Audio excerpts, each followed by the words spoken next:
politicians, they are the most misunderstood category of people. Any kind of transformational change in a big country like India can only come through politicians. माया सिर्फ 13% लोग कहते हैं कि हम politics में हैं. Prime Minister Modi also categorized himself as that. In the US, this number is above 50. क्या क्या उसे पर पॉलिटिकल सिस्टम में? I feel the rural areas where people are dependent on government, उनकी life बहुत change या determine होती है कि कौन सरकार में है. लेकिन आप और मुझे क्या कल डिनर खाओगे आप will not get determined by who is the PM to power yesterday. इसीलिए अगर वीकेंड पे चुनाव होता है तो बॉम्बे और दिल्ली के लोग वीकेंड मनाने चले जाते हैं. But for a lot of rural people, वो क्या डिनर खाएंगे, वो डिनर खाएंगे कि नहीं खाएंगे, that gets determined by who comes into power. ये समझना है मुझे कि आपके नजरिए में क्या पॉलिटिक्स एक डर्टी गेम है या नहीं है?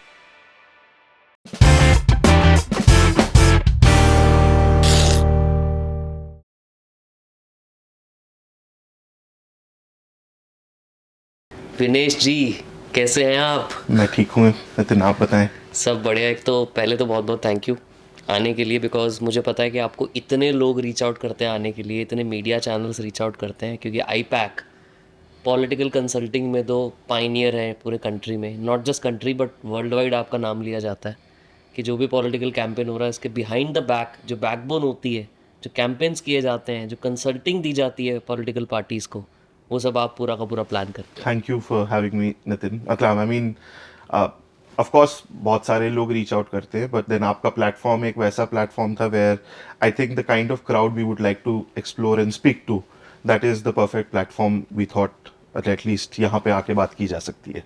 आपने ना एक आपका मैं ट्विटर पढ़ रहा था, आपने उस पर लिखा है कि आई एम इटर्नल ऑप्टिमिस्टिक. क्या वाई और व्हाट एग्जैक्टली इज दैट? क्या मतलब है उससे आपका? I mean, this talks, I mean, it's more so about my nature. मैं कैसा व्यक्ति हूँ, पहली तो वही है. I always like to look at the positive side of the things. मतलब in the worst of the situation as well, there will always be a point which can be a positive. So that is what, when I personally understand it, or what it personally means to me. But अब मैं context of work में अगर बताऊँ तो आप अगर देखोगे तो पॉलिटिक्स या पॉलिटिशियंस जो भी इंडिया में है, जो हमारी डेमोक्रेसी है, उसका बेसिक टेनेंट है वो इटर्नल ऑप्टिमिज्म ही है. इसलिए क्योंकि कभी कोई जीतता है, कभी कोई हारता है, फिर कोई जीतता है, फिर कोई हारता है, कोई नया आता है, कोई पुराना फिर इलेक्ट होता है. बट वो साइकिल, जो चेन, जो भरोसा है भारत की डेमोक्रेसी पे लोगों का, जो लोग उसको पार्टिसिपेट कर रहे हैं, जो इलेक्ट हो रहे हैं, वो हमेशा कांस्टेंट है. There is no question mark on the optimism of India's vibrant democracy, and which you see around in India. मतलब इंडिया के सारे neighboring countries में देख लीजिए, दुनिया में world over में देख लीजिए. In fact, to some extent in the US also आप देख सकते हैं, which is a much more developed economy or much more older republic, older democracy. सब जगह क्वेश्चन मार्क है. हमारे यहाँ भी कुछ कुछ सवाल हैं, लेकिन इतना बड़ा देश होने के बावजूद जो eternal optimism towards democratic principles, eternal optimism, और जो मैं शब्द बोल रहा हूँ बहुत भारी भारी शब्द लग रहे होंगे. मतलब अगर इसको सिंपल भाषा में मैं बोलूँ तो मतलब गांव में जो खेती कर रहा है, किसानी कर रहा है, उसको भी पता है कि मुझे हर 5 साल में एक मौका मिलता है वोट डालने का. वो जो उसके अंदर होप है ना, चाहे वो अच्छे के लिए जा रहे, चाहे गुस्से के लिए डाले कि अरे इसने मेरा ये काम नहीं करवाया, अब आएगा वोट, मैं देखता हूँ. ये है eternal optimism. That is how, मतलब that is how I see it. India's journey of democratic values, people जो गांव में है, जो अमीर है, जो गरीब है, और इक्वालिटी है, इक्वल है. मतलब मैं अगर आज बहुत बड़ा बिजनेसमैन हूँ, बिजनेस वुमन हूँ, या एक बिल्कुल बेसिक सा काम करने वाला गांव में व्यक्ति हूँ, मेरा वोट एक ही है. So for me that is largely the essence of optimism, and that is what I live by also. So it matches in both ways what I do and in the field I am, and personally for me also, that is what ticks me and keeps on guiding me to do whatever I do. Anything made you like that? और by default शुरू से ही ऐसे हो आप? नहीं यार, default तो कुछ होता नहीं है, लेकिन सबकी क्या ऐसा हुआ कि आप इतना सबकी फैक्ट्री सेटिंग होती है. आपकी फैक्ट्री सेटिंग कहाँ हुई? तो फैक्ट्री सेटिंग घर पे, हॉस्टल में. मैं क्लास 3 से 12 तक हॉस्टल में था. अच्छा. तो ऑफ कोर्स Where?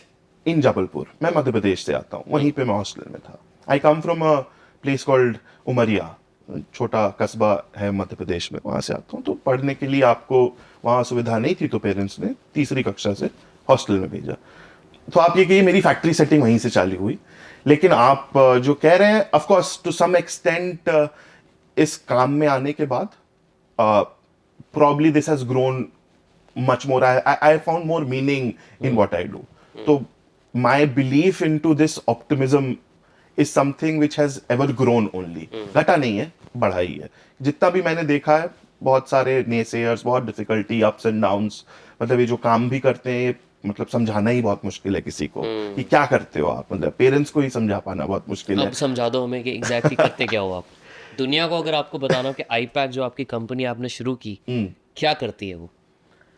यार क्या करती है, मतलब हम, firstly I would like to say IPAC as a company, as an organisation, as a platform is a work in progress. मतलब पहले तो वर्क इन प्रोग्रेस है, 10 साल हुआ है करीब करते हुए जो भी कर रहे हैं आप। We help politicians, political parties, leaders in creating a value और creating a system for them, जहां पे जो भी चुनाव या इलेक्शन से रिलेटेड चीज है उसमें जितनी भी ज्यादा हम हेल्प कर सकते हैं वो हम करते हैं। And that is a 360 degree help. Generally the misconception about IPAC organization like ours is कि ये सोशल मीडिया वाले लोग हैं, इनको सोशल मीडिया आता है। बट आवर वैल्यू और our USP is working on the grass roots. वो समझ डेवलप करना, ग्रास रूट्स की understanding, and as a force multiplier काम करना किसी भी पॉलिटिकल पार्टी या लीडर के लिए। सो ये जो पूरा कॉम्बिनेशन ऑफ पैकेज है, एज अ, मतलब for a lack of better word मैं आपको कहूंगा कि पॉलिटिकल कंसल्टिंग है हम, but it's for a lack of better term. अगर मिलेगा तो we will surely want to redefine it 100%। तो ग्रास रूट लेवल पे जब आप काम करते हो तो मतलब आप समझते हो, पहले लोग आपके टीम जाती है, अंडरस्टैंड Yes, करती है yes. कि लोगों की दिक्कतें क्या है, Yes. क्या फेस कर रहे हैं Yes, challenge. yes. Basis that you create manifestos. हाँ, नॉट जस्ट अपना मैनिफेस्टोज। प्रोसेस समझाओ पहले एक बार। प्रोसेस समझाना हो तो देखिए, जैसे अगर कोई भी स्टेट में गए तो सबसे पहले तो प्रोसेस का चैलेंज ये आता है कि मतलब मेरी जो उम्र है, जिसको भी हम कंसल्ट या हेल्प या असिस्ट करने जा रहे हैं, उतनी उनकी पॉलिटिकल करियर होता है। ठीक है। तो मैं 36, 37, 35 साल का हूं, उतना उनका पॉलिटिकल करियर होगा। तो सबसे पहला चैलेंज तो यही है कि आप अपनी उम्र के बराबर जिनका उनका करियर उतना है, वहां पे कैसे आप you create value there, because they have the luxury of experience. Correct. How do we overcome it? Is by hard work. There is no replication for that. मतलब मैं उनके 35 साल के, 36 साल के, 37 साल के एक्सपीरियंस को ओवरकम नहीं कर सकता जाके कि अरे मुझे पता है, मैं बताता हूँ कि आपके एरिया में कैसे पॉलिटिक्स होती है या आपको कैसे किया जा सकता है। तो वो हार्डवर्क से ही ओवरकम हो सकता है। And it's not just at my level, everybody who works in the organization, everybody has to put in that extra bit to understand that. तो अगर पहला स्टेप मुझे आपको बताना हो हमारे काम का, तो of course first is understanding the state.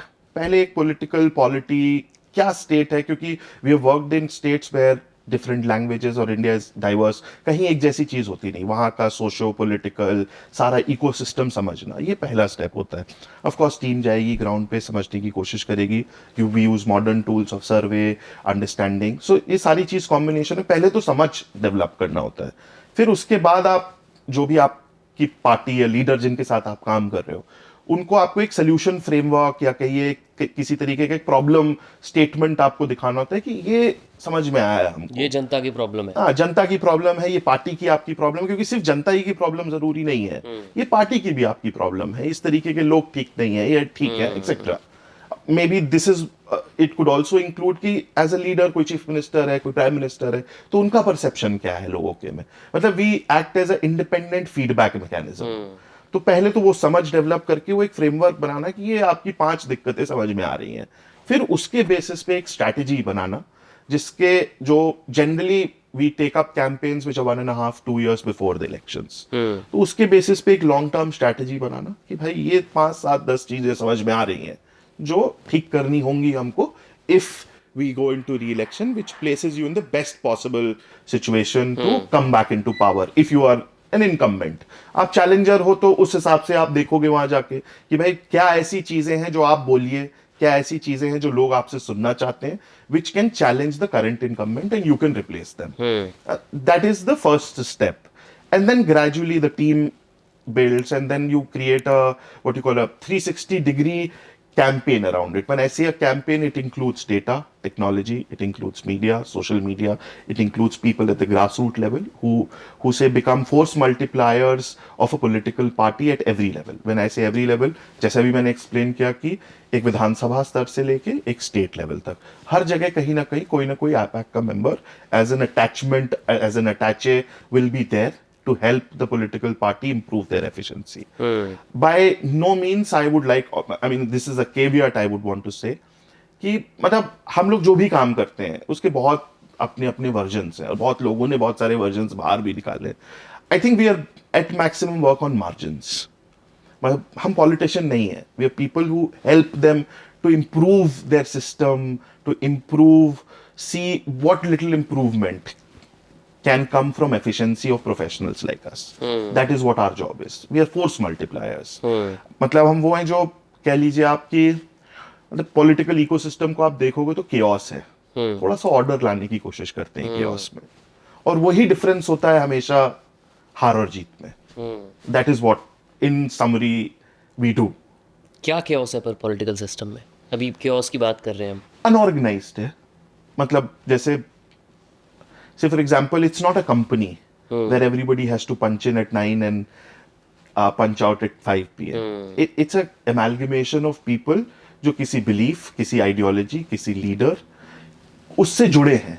कोई किसी का employee नहीं है वहां पे. So वो अपनी स्वेच्छा से जुड़े हुए लोग हैं.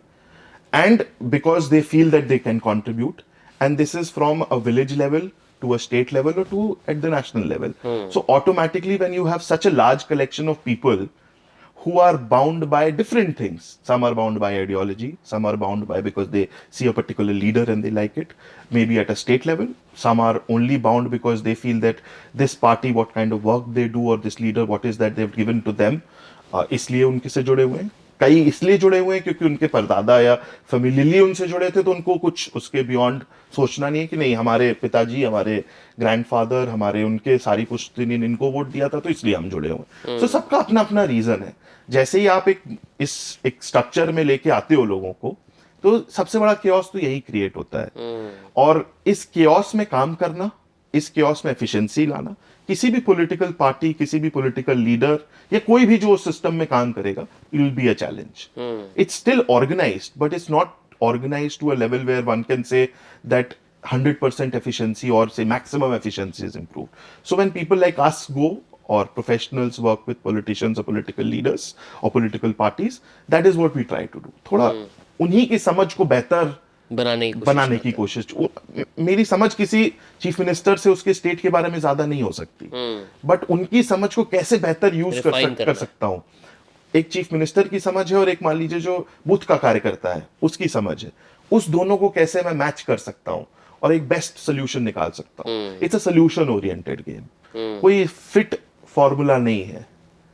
अगर मैं बोलूँ तो आप एक किस्म से बर्ड्स आई व्यू देते हो, होलिस्टिक अप्रोच देते हो जो चीफ मिनिस्टर है या नेशनल पार्टी है जिनके साथ भी आप काम कर रहे हो, कि आपके स्टेट में जो आप शायद ओवरलुक कर पाए मे बी बिकॉज आपके पास बहुत सारे काम है, तो हम आपको ग्राउंड रियलिटीज दिखाने की कोशिश कर रहे हैं ताकि आप उसको यूटिलाइज करके बेटर डिसीजंस ले सको, बेटर डिसीजन मेकिंग कर सके अपने लिए, पार्टी के लिए, अगर आप पावर में है तो उस स्टेट के लिए, अपनी पार्टी के लोगों के लिए और अपनी पॉलिटिकल पार्टी इकोसिस्टम को बेहतर चलाने के लिए from a point of view of elections. Correct. Of course. Ground understanding, because one more important thing to understand here is कि we don't have a stake in the game. मतलब मैं एक professional organisation हूँ. आपको तो पैसा मिल गया. हाँ, मतलब पैसे से काम कर रहा हूँ, मेरी एक फी है वो आप दे रहे हो. मेरे को वहाँ विधायक नहीं बनना है, मुझे वहाँ पे सरपंच नहीं बनना है, वहाँ पे मुझे डिस्ट्रिक्ट प्रेसिडेंट नहीं बनना है पार्टी का. आप पॉलिटिकल इकोसिस्टम को देखेंगे, it's a challenge also. It's self reporting mechanism. मतलब एक जो लोएस्ट लेवल का कार्यकर्ता है, जहां पे कार्यक्रम हो रहा है, मान लीजिए एक गांव में कोई सभा हुई फॉर एग्जांपल, उनसे पूछा गया कि भाई कितने लोग आए थे, तो अब the person who is organizing this event is only judging himself और हरसेल्फ नो. जो रिस्पॉन्सिबल है वही बता रहा है कि हाँ तो 50 का 70, 70 का 100, 100 का 200, 200 का 500 ऐसे. This is a very general trend. So when an agency third party involves itself, तो फॉर अस टू सी कि यार 50 है तो भाई 50 ही बोलना है, इसको 70 या 100 नहीं बोलना है. That is where we create a difference, because this information flow of the ground reality always becomes a challenge. Correct. Always becomes a challenge. And ये बड़े लीडर्स के लिए, किसी भी लीडर के लिए चैलेंज है.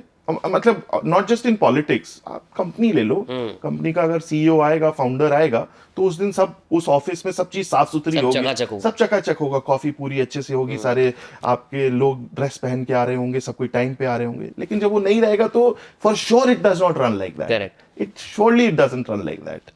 There is a gap between when some, so if there is a third person who can independently do that for you, to make your decision making better, to make your processes and systems better, so that is what largely we do.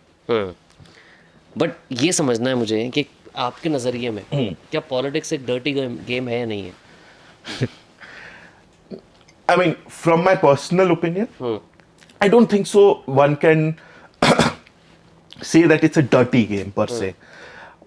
मतलब एक example आपको दूं, अगर business है, दो business हैं आपस में राइवल हैं, या इंडिविजुअल्स हैं जो राइवल हैं, they have to compete among each other. Would they not do whatever is under the sun to beat the other person? I mean, हर तरीके के हथकंडे अपनाए जाएंगे to come out better. Good, bad and ugly, everything involved. And if that is, or that kind of a thing is done in politics, so then it is said it's a dirty game. So then क्या हर business, जितनी भी businesses में आपस में चीटाकशी होती है, या किसी कंपनी में होती है, या किसी और फील्ड में होती है, तो वो सब डर्टी हो जाते हैं? आई डोंट थिंक सो. एटलीस्ट मैं इतना सिंपलिस्टिक व्यू नहीं रखूंगा किसी भी चीज का.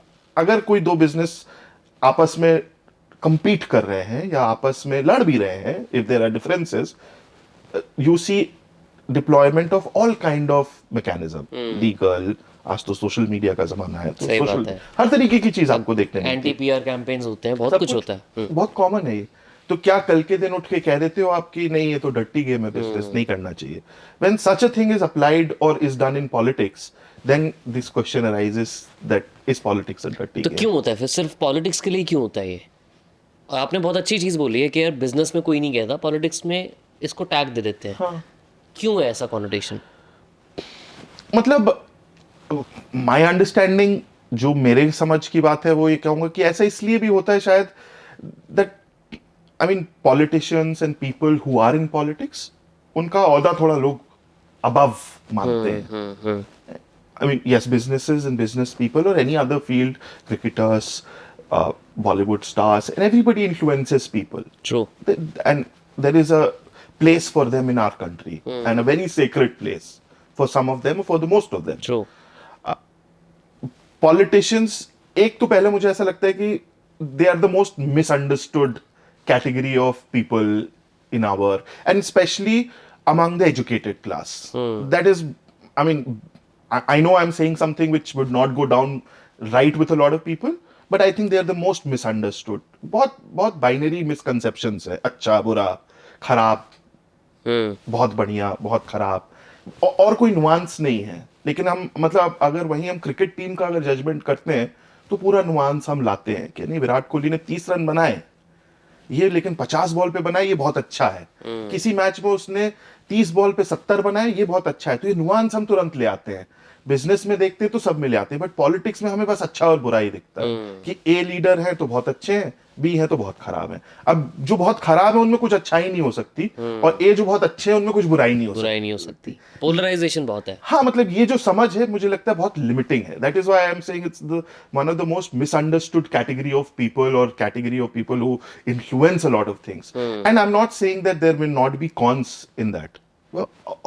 I mean, there will be a lot of things which will be wrong, and there could be a lot of things which one can point and say कि भाई ये गलत है, ये गलत है. But so in other fields as well. But because उनका power या उनका स्टेचर इतना बड़ा है, Exactly. और पब्लिक आई में वो ज्यादा डील करते हैं Exactly. Day to day basis पे, Exactly. That there even minute flaws Exactly. Get to, तो मतलब इतने बड़े लेवल पे दिखाई दे जाते exactly. हैं. कहाँ खाने जा रहे हैं, किससे बात कर रहे हैं, किससे मिल रहे हैं, किसकी पूजा कर रहे हैं, इंसान है तो खाना तो खाएगा ना भाई। किसकी पूजा कर रहे हैं. All of this is under public scrutiny. All of this, and there is a motive attached to it. अगर आप ये दिखा रहे हो कि मैं एक लीडर हूं, मैं मंदिर गया, मस्जिद गया, गिरजाघर गया, गुरुद्वारा गया, अगर वहां पे रुक जाए बात तो ठीक है, लेकिन उसका एक कॉनोटेशन है. And I am not to say that everything is to be blamed on the people who are showing this. There is a part of that blame also is on the political set of people, but they are always kept in this high regard.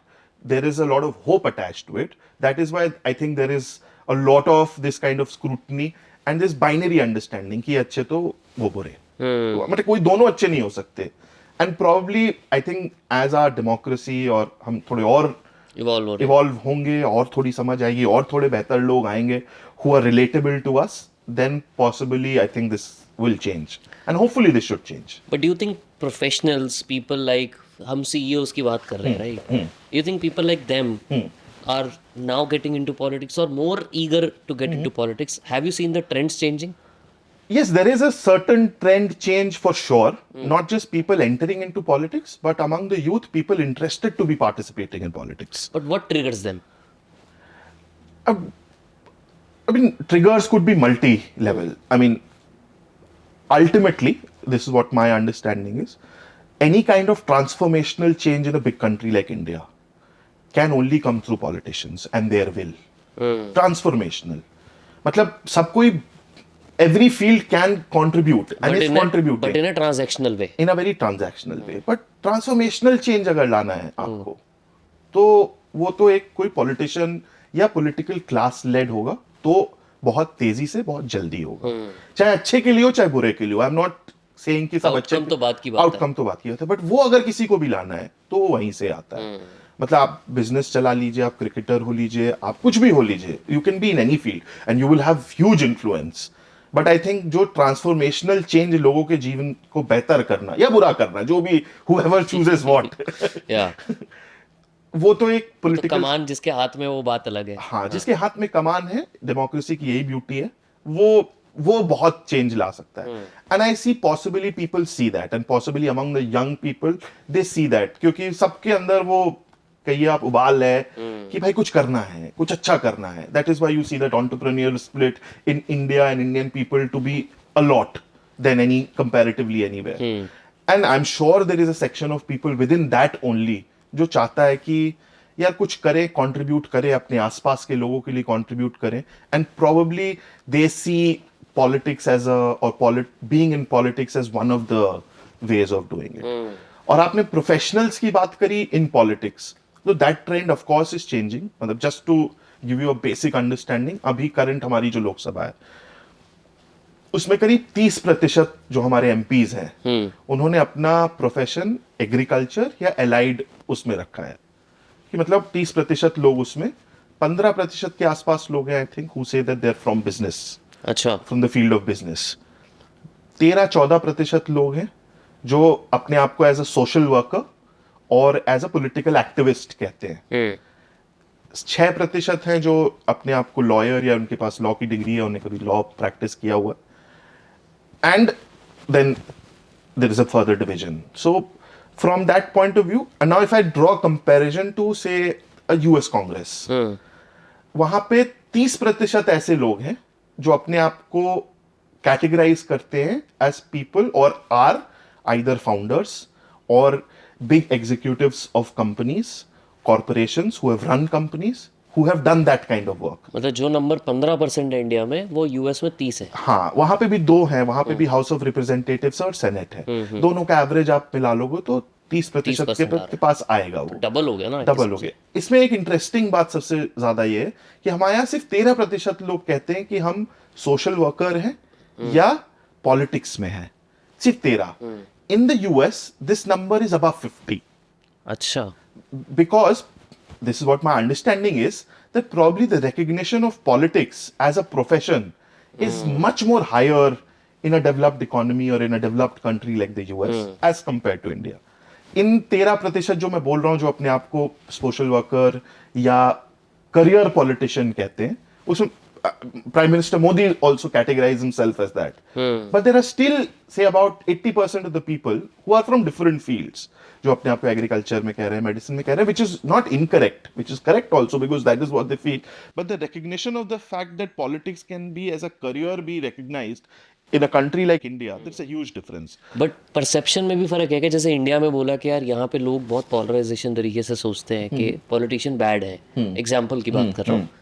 क्या US में अभी आपने, क्योंकि ये number 50% है, आपने बोला भी कि क्योंकि वहाँ पे करियर को as a politics career respect माना जाता है. हाँ, क्या ये परसेप्शन लोगों के माइंड में है कि वहाँ थोड़ा रिस्पेक्टेबल जॉब माना जाता है उसको? मुझे लगता है अभी भी ये मैं नहीं कहूंगा कि वहां ज्यादा रिस्पेक्टेबल माना जाता है या यहाँ ज्यादा रिस्पेक्टेबल माना जाता है. I think both, if I were to equate, I think both places will be equal. वहां ज्यादा प्रोफेशनल माना जाता है. It's a job you are doing. Here it comes from a process of social service. It's a service कि अगर आप किसी भी पॉलिटिकल पार्टी या लीडर, बड़े लीडर उनको सुनेंगे तो उनका जो बेसिक टेनेंट रहेगा कि ये तो सोशल सर्विस है. और difference in a developed economy like US would be that they will say this is a job. We are working for the country. And in India of course there is a tenet of that, but overarching theme हमेशा ये रहेगी कि यार ये तो social service, आपका लिए भला कर रहे हैं. हाँ, ये तो भला का काम है. इससे थोड़ी ना पैसे बनते हैं, इससे थोड़ी ना मेरा कोई घर चलता है. And that is how I think, and gradually I think the perception is changing in India. ऐसा नहीं है कि चेंज नहीं हो रहा है, but of course there are miles to go for that. But क्यों डिफरेंस है ऐसा? मतलब यूएस में अगर लोग इस चीज को प्रोफेशन की तरह देखते हैं वर्सेस इंडिया में लोग इसको थोड़ा सोशल सर्विस के एंगल से देखते हैं, ऐसा डिफरेंस ऑफ ओपिनियन या परसेप्शन क्यों है? आई थिंक जो हमारे बेसिक टेनेंट्स रहे हैं of democracy, of republic, how we have been born and what is, it's always based on, and it's not that is not in the US और any other country for that fact of matter. I think ऐसा लोगों को दिखाया गया है, बताया गया है, या ऐसा सोचा गया है कि ये तो एक अच्छा काम है. मतलब it is equated as a good deed. Being in politics, being of service to people is of good deed. Although as a job, it's like a very socialistic thing to say. A very socialist thinking है कि अगर किसी चीज के लिए आपको monetize हो रहे हैं या if you are being paid, that means it's not a public service. I think वो tenets अभी भी इंडिया के thought process में, हमारे thinking में, हमारे political class के thinking में, हमारे लोगों के thinking में वो है. तो मोनेटाइजेशन में फर्क है क्या इंडिया वर्सेस यूएस? बहुत ज्यादा. इंडिया वर्सेस यूएस क्या, India versus Brazil, India versus any country. I think our politicians would be the least or one of the least paid politicians in the world. Just to give you a very small example, BRICS की हम बात करते हैं, BRIC nations हैं, developing economies and developed economy, Brazil, Russia, South Africa, India. So, इनके ही comparison में India is the biggest economy among all of this, at least the BRICS ने. Correct. Most of the parliamentarians, the member of parliaments in their respective countries are at least paid double or triple the amount what an Indian parliamentarian makes today. After purchasing power parity adjustment. हाँ, मतलब कैसे भी देख लो आप, कैसे भी देख लो, however you want to do. क्योंकि लोग इस पे कमेंट कर देंगे यार, आप तो डॉलर को इंडिया से कंपेयर कर रहे हो. बिल्कुल नहीं कर रहा हूँ, और वैसे भी किसी भी ब्रिक्स नेशन में डॉलर नहीं है. मतलब जस्ट बिल्कुल कॉन्टेक्स्ट की बात कर रहा हूँ. बिल्कुल पैरिटी पावर आप देख लो, जो पीपीपी के हिसाब से देख लो, कैसे भी देख लो आप, तो भी वो डबल है, डबल ट्रिपल होगा आपको. ये आप मतलब anybody can go and check that data and find that out. It's not a secret, it's something which is out in the open, but it's not enough talked about, it's not enough discussed about. अब अगर मैं US से compare करूं, एक छोटा सा और example, US में एक सेनेटर को या एक पार्लियामेंटेरियन को जो हाउस ऑफ रिप्रेजेंटेटिव में बैठता है, उसको कम से कम 15 से 17 अपने साथ ऑफिस स्टाफ रखने का अपॉर्चुनिटी है, या कहीं ना कहीं कवर्ड है वो cost, because they feel that for their MPs और their representatives to work better और serve the people better, that is something which is basically is the basis requirement of वो है. हमारे यहाँ एक मीगर, एक जन का शायद आप उठा के देखेंगे उनका, तो आई थिंक 60 या 70 हजार रुपए हमारे एक एमपी को अलॉटेड होता है for the assistant or any kind of help which they seek. So I feel it. Yes, of course. If you look it from outside, we do. There is a lot of perks which every Indian parliamentarian gets. There's no denying about that. But ये सब चीज आप include कर दो, तो भी I don't think so. They are consummated, or I mean, they are given the right amount, or it should, or it forces or makes people think it as a career. मतलब वो हमेशा उसी तरीके से देखा जाता है कि ये तो मिल रहा है आपको, क्योंकि आप भलाई कराई में अब इससे ज्यादा आप क्या लोगे. It's not seen as a job. It's seen more like a charity it's income. More of a charity income. और I empathise with that at least.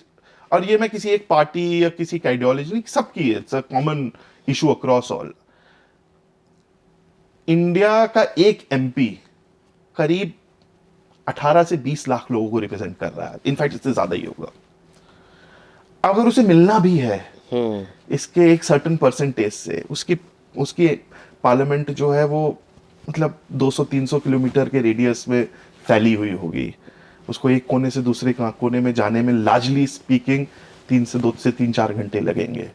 इससे मिलना भी है. सो is that some, I'm not saying it's good or bad. What I'm saying is this a question we should ask and people should know कि क्या ये सही है. अगर कोई कंपनी को ये करना होता तो सही क्या, छोड़ो पॉसिबल भी है. हाँ, तो क्या ये कंपनी इस पे नंबर लगा पाती कि हाँ यार ये जो दे रहे हैं ना एकदम सही है. 50,000 60,000 या 1 लाख रुपए में आप घूम सकते हो, अपने लोगों से मिल सकते हो, समझ सकते हो.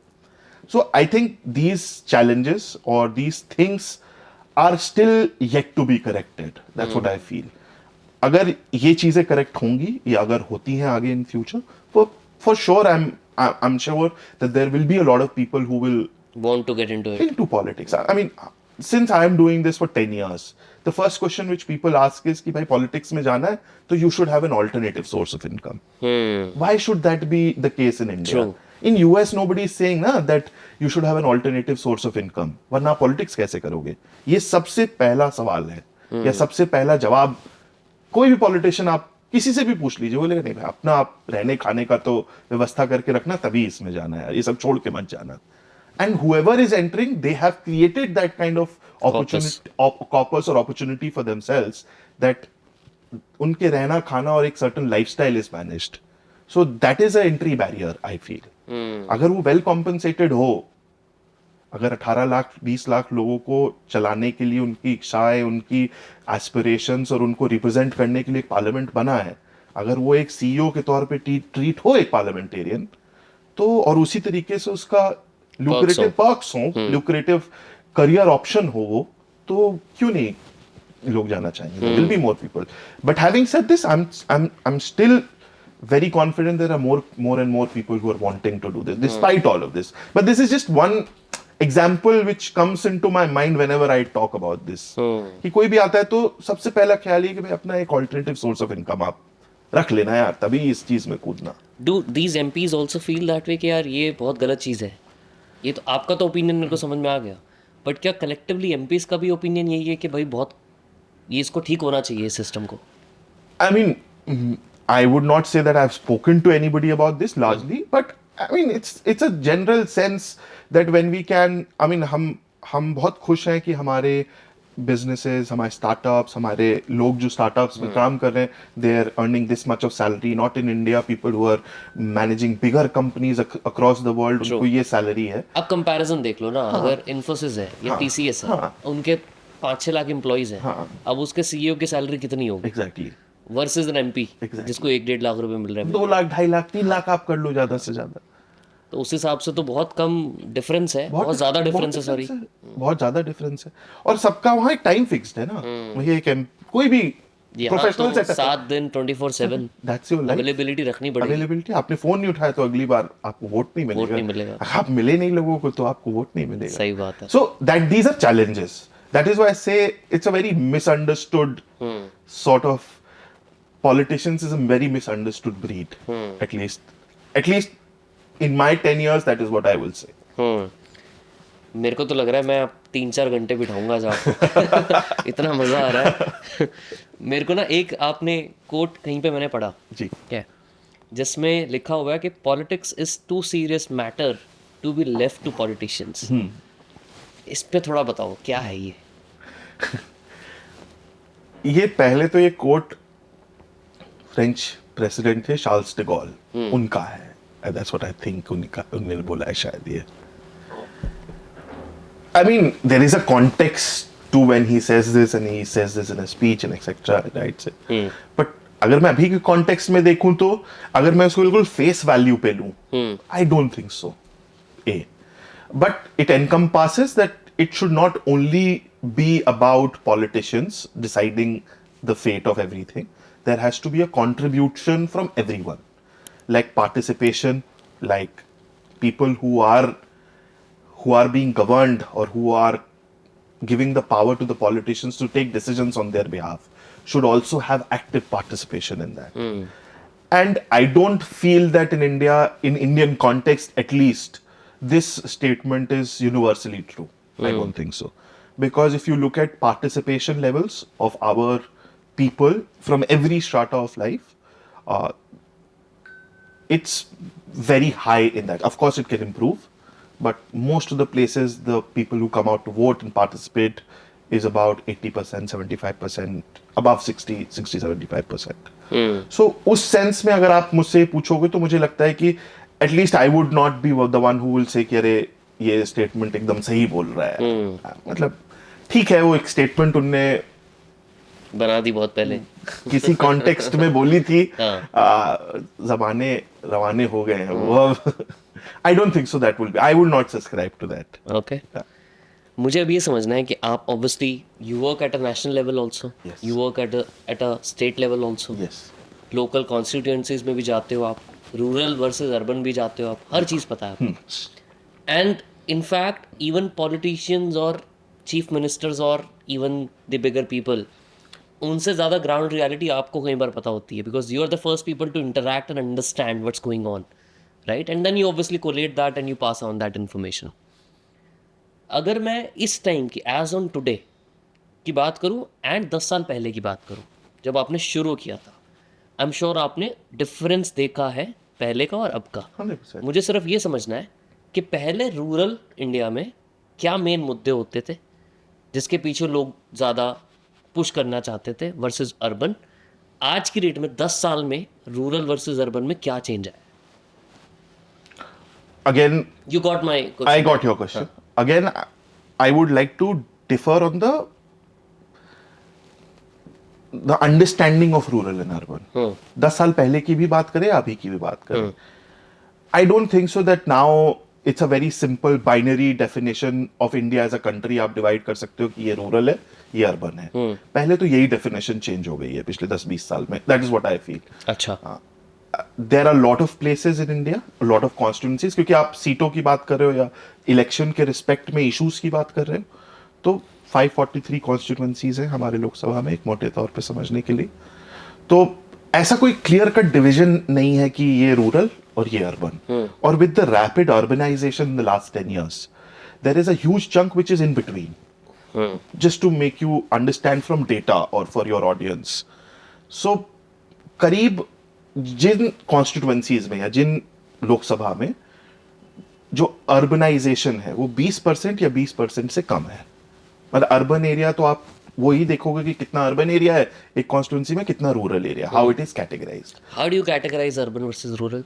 इट्स डिपेंड्स ऑन, जैसे ग्राम पंचायत है, मान लीजिए गांव है कोई है, तो वो हो जाएगा रूरल एरिया. जहां कोई ग्राम पंचायत है तो वो रूरल एरिया है. सेंसस की डेफिनेशन है, अपनी डेफिनेशन है. पर कैपिटा इनकम है, इनकम प्रॉब्ली नहीं है, सिर्फ पॉपुलेशन डिपेंडेंट है कि भाई म्युनिसिपैलिटी है कहीं पे 1 लाख तक की पॉपुलेशन है, 1 से 9 लाख है शायद, तो वो नगर पालिका या होगी तो वो अर्बन में आ जाएगा. वो अर्बन कहला जाएगी. तो एक कॉन्स्टिट्यूएंसी में पहले तो ये समझना जरूरी कि एक कोई भी कॉन्स्टिट्यूएंसी पूरी रूरल या पूरी अर्बन, मतलब होती है लेकिन बहुत कम नंबर है उसका. इसीलिए मैं आपको ये मोटा अंडरस्टैंडिंग समझाने की कोशिश कर रहा हूं कि मान लीजिए वो कॉन्स्टिट्यूएंसीज जहां अर्बन पॉपुलेशन या urban spaces are less than 20%, उसको हम रूरल मान लेते हैं. 20 है या 20 से कम है. वो कॉन्स्टिट्यूएंसीज जहां अर्बन एरिया या अर्बन पॉपुलेशन 50 या 50% से ऊपर है, उसको अर्बन मान लेते हैं. ठीक है. ये 2 कैटेगरीज हो गई.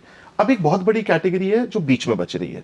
अब इसका एक रफ नंबर अगर आपको दूं, there is some study which was done recently only, कि 20% और 20% से कम वाली करीब 165 170 लोकसभा है इंडिया में, तो आप उसको रूरल मान लीजिए, बट नॉट टू से कि भाई उसमें कोई अर्बन एलिमेंट नहीं होगा, उसमें भी अर्बन एलिमेंट होगा, उसमें भी हो सकता है कि एक कस्बा हो, 2 टाउन हो जो सेमी अर्बन होगा, वो मेट्रोपोलिस नहीं होगा बट सेमी अर्बन होगा।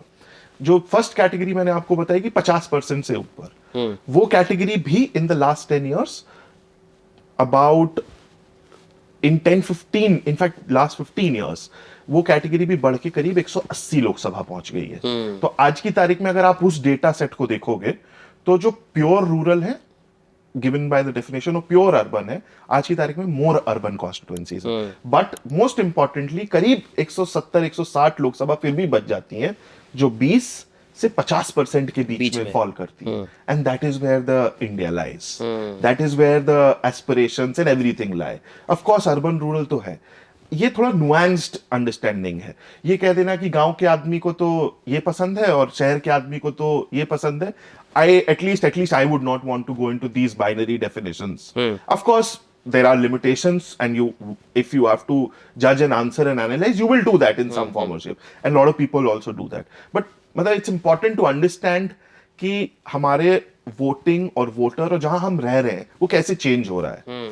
अभी बहुत सारे 160 के आसपास लोकसभा है जो आप कह सकते हो कि 20% अर्बन से लेके 50 के बीच में फॉल करेगी। उसमें रूरल पार्ट भी होगा, उसमें अर्बन पार्ट भी होगा, उसमें हो सकता है कि भाई 5 कस्बे आए, टाउन एरियाज आए, नगर पालिका नगर पंचायत आए, म्युनिसिपैलिटीज आए, और बाकी गांव आए, ग्राम पंचायतें, ये भी हो सकता है। It's a combination of, specially ना कॉन्स्टिट्यूंसी। अब जब आप बात करो 18 से 20 लाख लोग एक पार्लियामेंट में हैं ऑन एन एवरेज, उससे ज्यादा ही है बल्कि ऑन एन एवरेज आप ले लो, तो ये 20 लाख लोग पूरे अर्बन में नहीं रह रहे हैं या पूरे गांव में नहीं रह रहे, क्योंकि it's also a factor of high pace of urbanization, also a factor of internal migration, कि भाई गांव से आदमी चला गया शहर पे जा रहा है। अब सब बंबई दिल्ली कलकत्ता बैंगलोर नहीं आ रहा है, कोई अपने लखनऊ में भी जा रहा है, कोई बनारस में भी जा रहा है, कोई सिर्फ अपने जिले मुख्यालय पे जा रहा है। तो ये पहले तो ये अंडरस्टैंडिंग जरूरी है। तो अगर हम तीनों की बात करें कि प्योर अर्बन जो बिल्कुल 50 से ऊपर है, एंड एकदम रूरल जो 20 से नीचे है, और एक बीच वाले, अब हम तीनों की डेफिनेशन में बात करते हैं कि तीनों में क्या क्या डेटा कहता है कि इनकी नीड क्या है। देखिए, मतलब डेटा के हिसाब से अगर मैं आपको कहूं, अभी 2024 का एग्जांपल देता हूं, and then I will give you my understanding also. So data के हिसाब से one of the prominent questions which was asked और व्हिच वाज अंडरस्टूड वाज, चुनाव के बाद of course post poll survey जिसको कहते हैं, one a very prominent organisation, they asked कि one of the most important questions which came out was, have your financial और economic situation improved? सब households में, हर तरीके के हाउसहोल्ड्स में ये पूछा गया, but it's a binary division, rural urban, मतलब रूरल में आपको कुछ अर्बन भी मिक्स मिलेगा, अर्बन में आपको कुछ रूरल भी मिक्स मिलेगा, उसी बाइनरी तरीके से देखें। उनसे पूछा गया कि भैया आपकी माली हालत या आपकी इकोनॉमिक स्टेटस पिछले 5 साल में बदला है कि नहीं बदला, इंप्रूव हुई है, जैसी थी वैसी है, कि वर्स हुई है? The only one major difference which was in the larger part of India, about 14% of the people in 2019 set की बुरी हुई है, वो परसेंटेज बढ़ के 18% हो गया था अभी जब 24 में उन्होंने आंसर दिया। It does not give me absolute answer, and about I think 40% on both sides, last time also and this time also, like 2019 के चुनाव के बाद जब पूछा और 2024 के चुनाव के बाद जब पूछा, तो 35 से 40% दोनों तरफ, exact number I don't remember, में जिन्होंने कहा कि हमारी स्थिति वैसी की वैसी ही है। तो अगर आप इन दोनों को ऐड कर दो तो 2024 में as compare to 2019 there were more people who felt that their economic condition either did not change or got worsened. But having said that, there was a 2% increase also where people felt that they're improved हुआ है। But अगर मैं इस data set को from a holistic point of view देखूं तो ज्यादातर लोगों को ये लगा पिछले 5 साल में कि हमारी इकोनॉमिक सिचुएशन जैसी थी वैसी ही है या और बुरी हुई है। और प्योरली बुरी के परसेंटेज में देखूं तो पिछली बार 14 के आसपास लोगों ने फील किया था, ये कहा था कि भाई हमारी इकोनॉमिक सिचुएशन इज खराब हुई है। इस बार वो परसेंटेज बढ़ के 18 हुआ है। तो ये मेरे हिसाब से this would be one primary question which is common across all three behaviors. However, having said that, आपने urban एक से कह लीजिए अर्बन और एक कह लीजिए रूरल, इन दैट डेफिनेशन अगर देखें, it's a good word urban. It's a very standard term. So अगर उस डेफिनेशन के हिसाब से आप देखेंगे तो अर्बन एरियाज में this is also, I mean, at the expense of speaking in a generalized way, your basics are taken care of, largely speaking. आपको रोटी, कपड़ा, मकान, largely अगर आप बिल्कुल अर्बन पुअर जो स्लम में रह रहे हो उस पार्ट को छोड़ दें, largely आप नौकरी कर रहे होगे, धंधा कर रहे होगे, दुकान चला रहे होगे, कुछ कर रहे होगे. So your basics are ticked off. And then you will find all kind of people also who are well to do also in the urban areas. उनको उतना ज्यादा फर्क नहीं पड़ता है कि मैं प्रधानमंत्री हूं कि आप प्रधानमंत्री हैं. इन कंपैरिजन, इन रिलेटिव फर्क सबको पड़ता है, सबके जीवन में इन्फ्लुएंस तो सबका ही होगा, सबका होगा. लेकिन आप और मुझे क्या कल डिनर खाओगे आप will not get determined by who is the comes PM? into power yesterday. What was the result yesterday? Right. But for a lot of rural people, वो क्या डिनर खाएंगे, वो डिनर खाएंगे कि नहीं खाएंगे, वो काम मिलेगा कि नहीं मिलेगा, that gets determined by who comes into power in the last result. So from that point of view, I feel the rural areas where people are more dependent on government's help, assistance, whether it is job creation, whether it is food, whether it is medical facilities, whether it is education, उनकी life बहुत change या determine होती है कि कौन सरकार में है, कौन व्यक्ति है, कौन पार्टी है, किस क्या वो करेंगे उनके लिए. अर्बन एरिया में आप और मेरे जैसे लोगों को फर्क नहीं पड़ेगा. इसीलिए अगर वीकेंड पे चुनाव होता है तो बॉम्बे और दिल्ली के लोग वीकेंड मनाने चले जाते हैं. This is one of the challenges कि भाई लॉन्ग वीकेंड है तो छुट्टी पे चले गए. For a strategy we have to see कि भाई बॉम्बे में अगर लॉन्ग वीकेंड हो गया है तो यार सब तो चले जाएंगे छुट्टी के लिए, तो वोट कौन करेगा. तो ये तो dates and scheduling also are determined basis that. not basis that I will say, but then at least from a strategy point of view, this is something which is kept in mind by people like us. कि अगर बॉम्बे में पड़ गया चुनाव Sunday को या Monday को और फ्राइडे, सैटरडे, संडे, मंडे छुट्टी होगी चुनाव की, तो वो आप मान के चलोगी परसेंटेज विल गो डाउन. और आप मतलब it's publicly available data that ultra modern और से metros pole very less as compared to rural areas.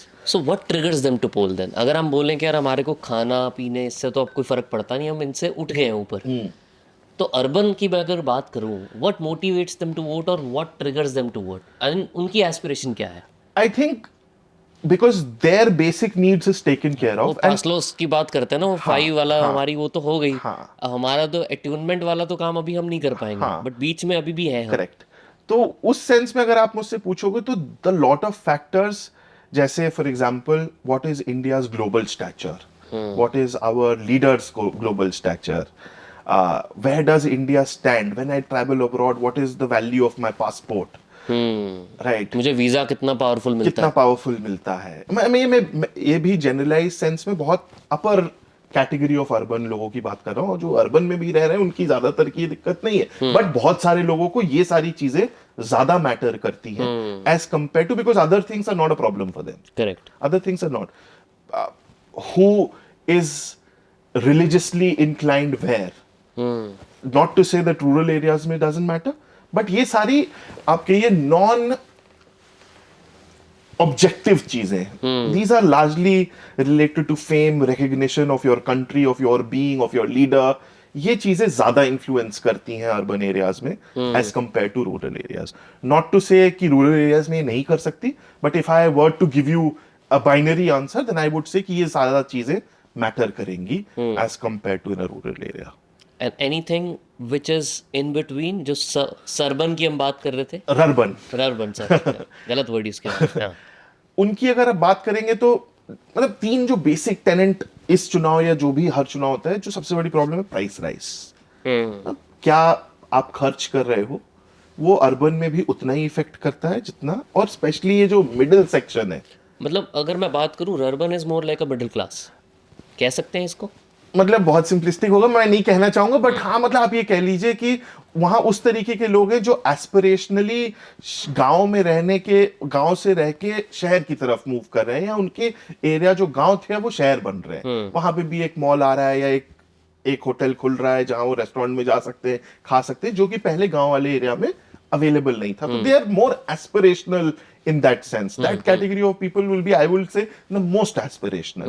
जिसको अच्छी नौकरी चाहिए, ज्यादा भूख है उनको। हाँ उनको भूख है, क्योंकि वो उनका शहर, उनका गांव बदल रहा है, उनके चीजें बदल रही हैं, तो उनको भी बदलना है समय के साथ। And that is where probably I will feel कि इन्फ्लेशन क्या पैसे दे रहे हैं, मतलब मैं 10 रुपए में आलू खरीद रहा हूँ कि 50 रुपए में खरीद रहा हूँ, सबको मैटर करता है ये। मतलब गरीब को अगर 50 का है तो आलू नहीं खाएगा, अमीर है तो होगा कि उसको फर्क नहीं पड़ रहा एक सर्टेन सेक्शन को, दूसरा जो मिडिल क्लास का सेक्शन होगा वो बोलेगा यार आधा किलो ही खरीदते हैं, और एक सेक्शन ऐसा होगा जो बहुत कैलकुलेशन करेगा कि खाना तो है लेकिन यार चलो एक आलू उठा लेते हैं। जितना प्राइस जैसा होगा उस पर डिपेंड करेगा उसकी चॉइस। गरीब के लिए तो पूरा ही बाहर हो जाएगा, वो बोलेगा 50 रुपए भाई हम तो खा ही नहीं सकते, कांट अफोर्ड दिस, तो ही विल और they will not think of having a potato, but others will determine their choices depending on which strata do they fall. तो ये जो बीच के लोग हैं इसमें प्राइस राइज, एम्प्लॉयमेंट, क्योंकि उनको नई अपॉर्चुनिटी चाहिए, वो भूखे हैं ग्रो करने के लिए कि भाई हमको नौकरी लाइए, सरकार की नौकरी लाइए, किसी की भी नौकरी लाइए, फैक्ट्री में नौकरी लाइए, कहीं भी लाइए, वो लाके दीजिए हमको। वो जब अनअवेलेबिलिटी होगी तो that will determine a lot of their preferences, lot of their choices of voting and voting patterns. अभी बहुत सारे लोगों के साथ कैंपेन्स करते हो आप, किसी के साथ कहाँ पे कर रहे हो, किसी के साथ कहाँ कर रहे हो, राइट? नेशनल पार्टीज के साथ भी करते हो, स्टेट के साथ भी करते हो, कॉन्फ्लिक्ट्स नहीं आते?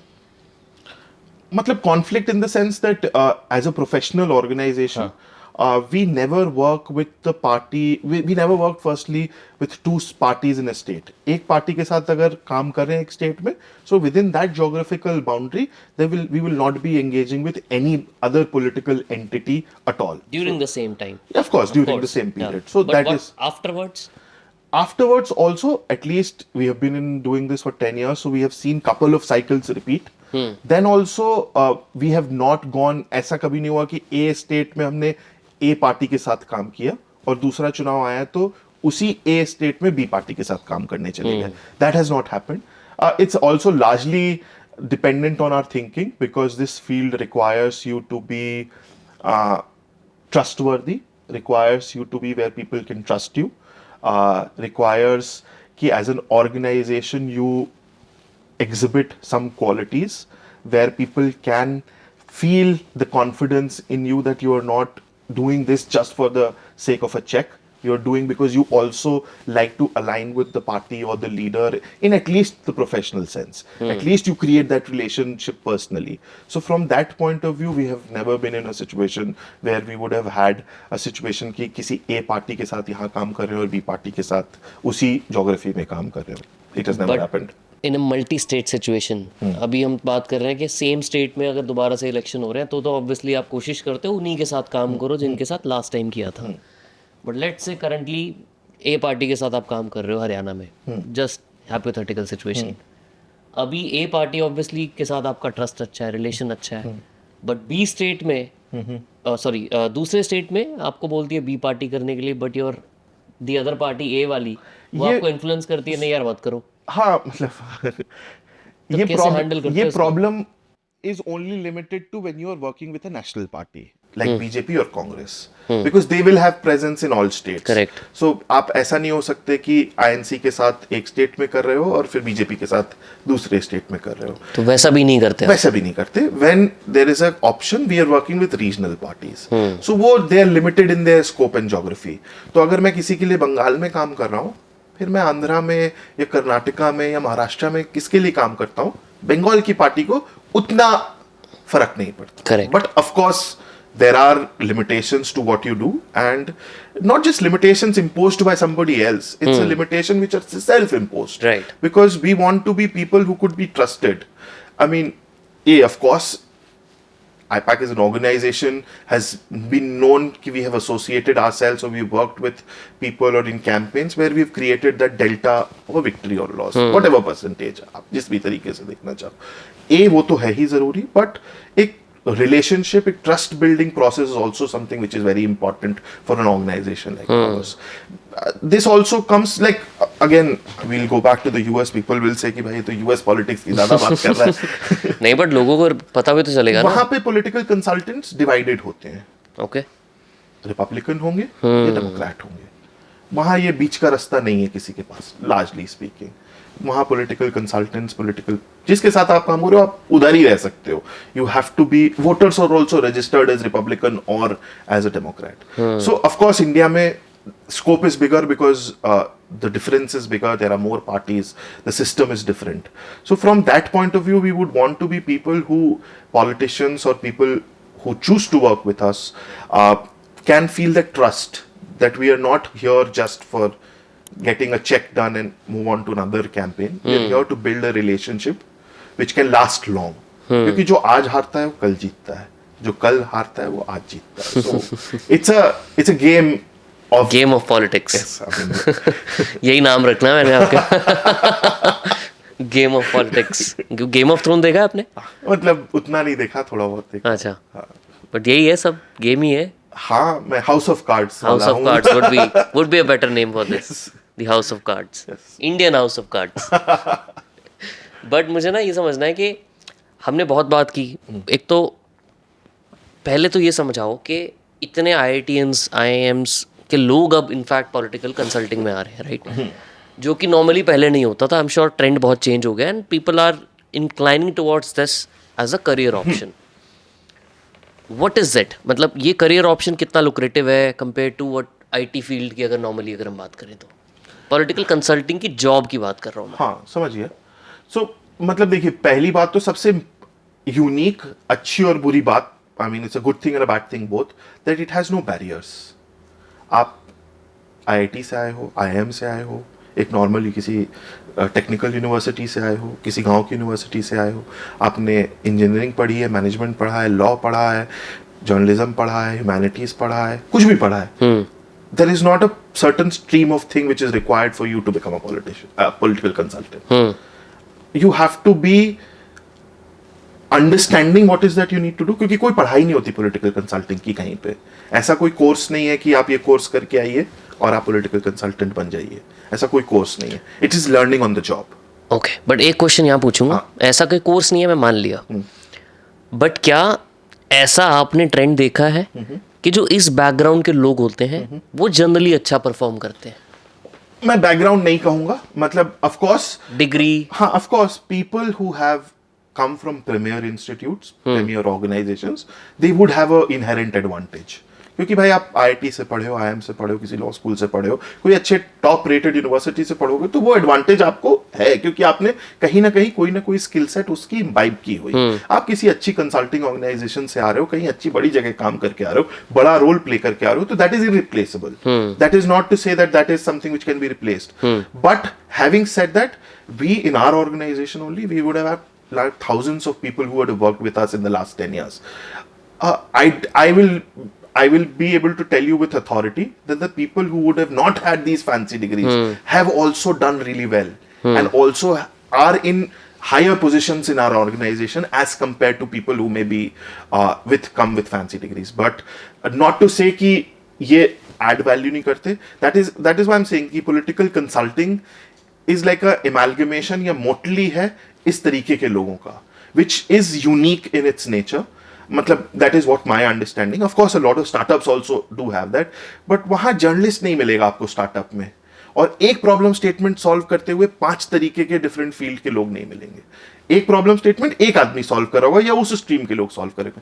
यहाँ पे अगर ब्लैक बोर्ड पे एक प्रॉब्लम स्टेटमेंट लिखा है कि भाई एक्स लीडर की इमेज इस तरीके से अच्छी नहीं है या ये अच्छी है, तो क्या किया जा सकता है, तो एक IIT का बंदा भी कुछ बोल रहा है, एक IIM का बंदा भी कुछ बोल रहा है, somebody who has studied in humanities from Delhi University or any good university वो भी कुछ बोल रहा है, एक लॉयर भी है, एक जर्नलिस्ट भी है, और एक जो बेसिक गांव की समझ रखने वाला व्यक्ति वो भी वहां बैठा है, वो भी बोल रहा है कि भैया इसको ऐसा किया जा सकता है. सो ये सारी चीजें जब, and that is the success, or say that is the mantra for our success, the diversity of people who try to solve one problem statement at the same time. So the chances of you going wrong reduces drastically. Your probability of getting to, or missing out an aspect of a problem statement reduces drastically, because you find such different set of people from different backgrounds, from different educational backgrounds, from different locations. कोई शहर का है, कोई गांव का है, और politics में इन सब चीज की जरूरत होती है। ऐसा नहीं हो सकता कि किसी को गांव की समझ है बस ज्यादा तो वो बहुत इंपॉर्टेंट है, या किसी को ज्यादा शहर की समझ है तो वो ज्यादा इंपॉर्टेंट है। तो it requires, it's a collective effort always. कोई भी हमारे कैंपेन या जो भी हमने 10 साल में किया है, आई don't think so that anybody can and should say कि भाई ये मेरा है। It's a combination of multiple things कि यार ये स्लोगन लिखना है, जो भी आपने हमारे स्लोगन सुने हैं, जितने भी कैंपेन के बारे में सुने, तो वो 10-20 लड़के या लोग बैठे होंगे वहां पे, 10-20, there will be 20 individuals who will be sitting, and it will have representation from all walks of life, male, female, educational, experience, कोई फ्रेशर हो सकता है, कोई एक्सपीरियंस के साथ आ सकता है, हर तरीके के लोग होंगे।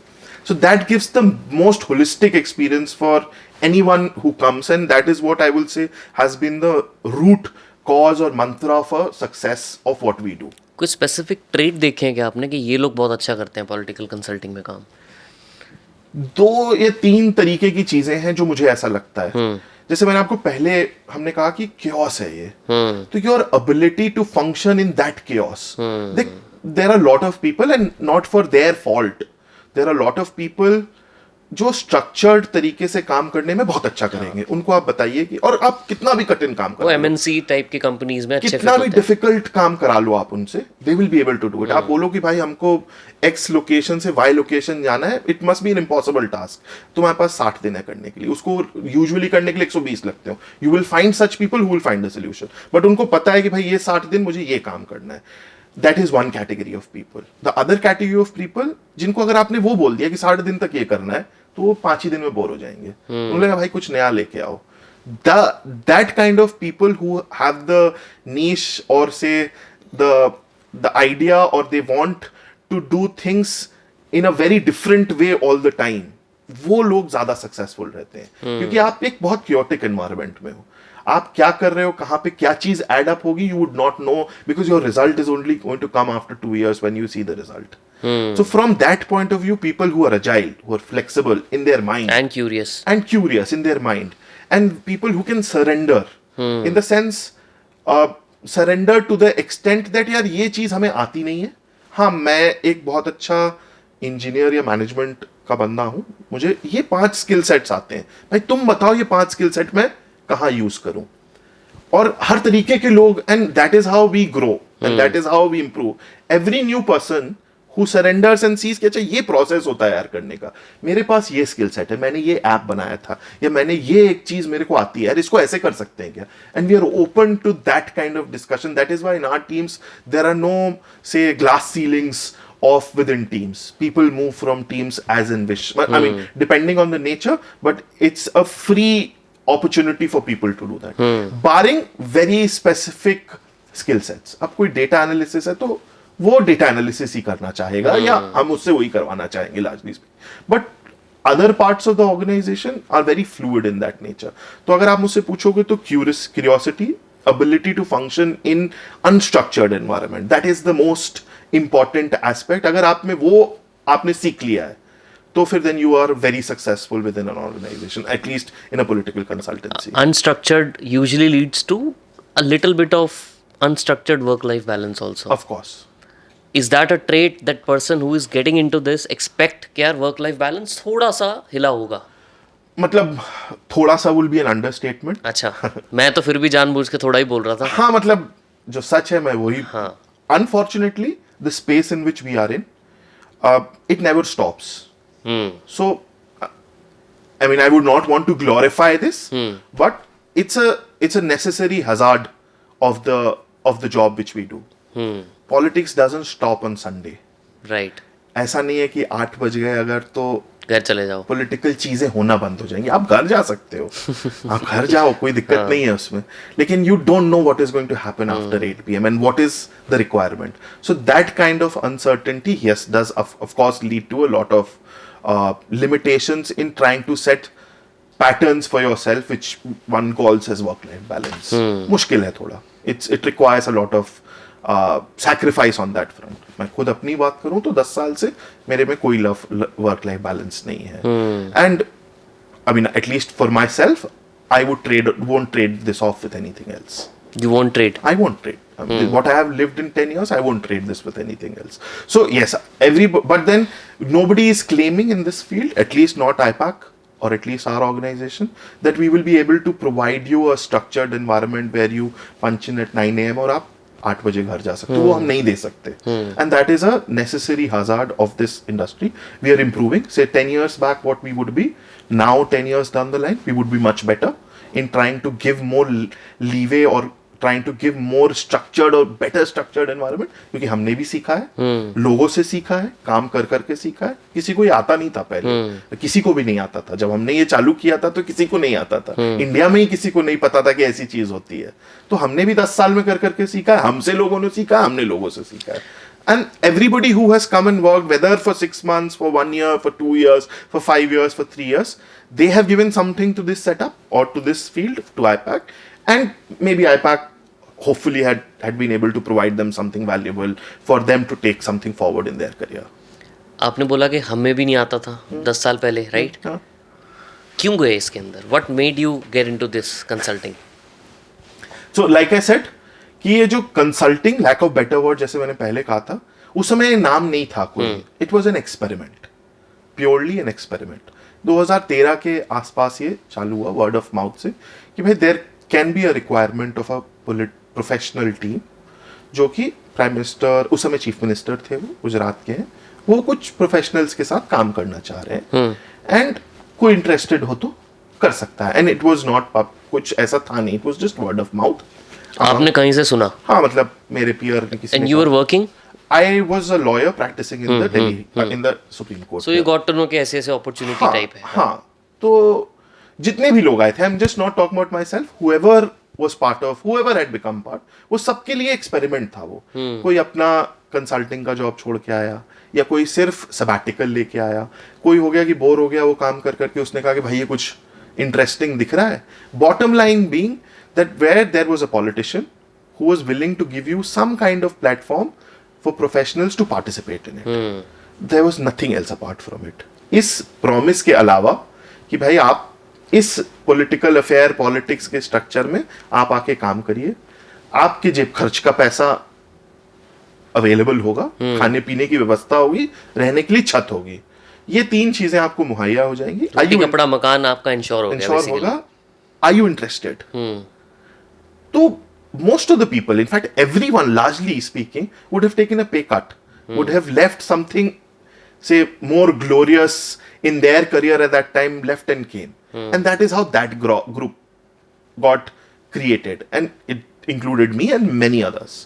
उस ग्रुप ने 2014 में जो किया सो किया, वो एक्सपेरिमेंट सॉर्ट ऑफ आप कह सकते हो कि सक्सेसफुल वो एक्सपेरिमेंट था, प्योरली एक्सपेरिमेंट था। अगर मुझसे कोई उस समय पूछता कि यार विनेश आप ये बताओ कि भाई आगे क्या करोगे, तो मुझे नहीं पता था। मुझे बस ये पता था कि ये जो कर रहा हूं अच्छा लग रहा है, जब ये खत्म होगा तब देखेंगे। The only idea at that time was to create or to do something interesting, and for most of the people that was the truth, and that is how this group came about. At that time it was called CAG, citizens for accountable governance. उस समय 2013 में 14 का campaign हुआ। But it was a private company. That was a say a non-profit, technically speaking. Okay. CAG was a non-profit. तो इसीलिए कोई ऐसा व्यवस्था नहीं थी आपके पास, सब एक बेसिक आपका स्टाइपेंड था और आपके रहने और चलने के लिए वो था कि भाई एक गाड़ी, अगर कहीं जाना है काम के सिलसिले में तो आप जा सकते हो। ये इतना आपका टेकन केयर ऑफ था। And then most importantly the opportunity to work in this field, that was the most important part.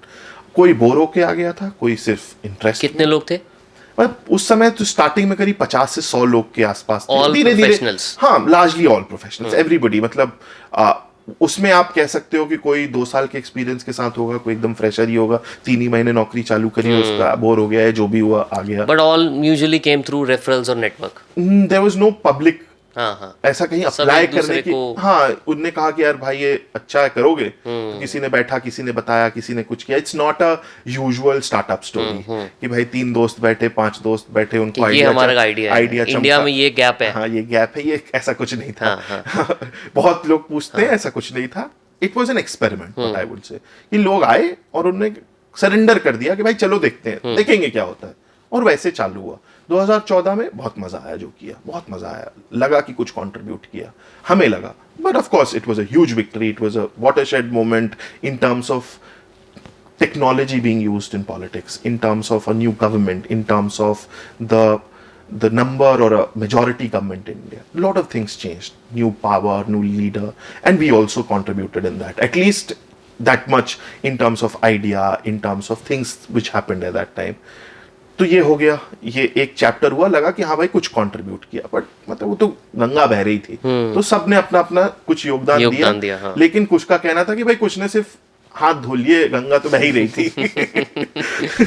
तो for some people after that, since it was an experiment, ने कहा भाई हमें बस हो गया, इतने अच्छा उन्होंने छोड़ दिया. बहुत सारे लोगों ने कहा, कोई सबैटिकल लेके आया, उनका नहीं भाई ये सूट नहीं कर रहा, बहुत हेक्टिक है, कहीं भी रैंडम जगह आपको रहना है, गांव में रहना है, यहाँ रहना है, वहाँ रहना है. मतलब we were literally living on the road for all the period of the time at that time. 7-8 महीने तक, 9 महीने तक सब कोई रोड पे थे. कोई यूपी में है, कोई कर्नाटका में है, कोई एमपी में है, कोई कहीं है, कोई किसी कॉन्स्टिट्यूंसी में काम कर रहा है, कोई किसी कॉन्स्टिट्यूंसी में काम कर रहा है, कोई गांधीनगर में बैठा है. तो सब कोई, it was not like I said, it was not a structured thing, but सबको मजा आया, सबको लगा कि कुछ किया. अब उस लॉट में हम 3 ऐसे लोग थे, मैं, प्रतीक एंड ऋषि, जो जिनको ये टेस्ट अच्छा लगा, आप कह सकते हो. We found this test to be very important, और से मजा आ गया ये करके, तो लगा भाई इसी को करना चाहिए कुछ. And of course the main person or the person who was orchestrating at that time was mister Prashant Kishor, who was our mentor then. Now he is into politics.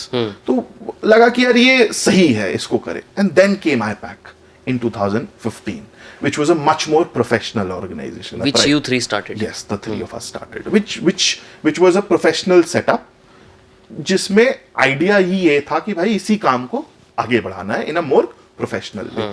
That was largely associated with a leader, with a party, with an ideology. So CAG को वहीं पे CAG बंद हो गई, क्योंकि people went and we metamorphosized into something more professional.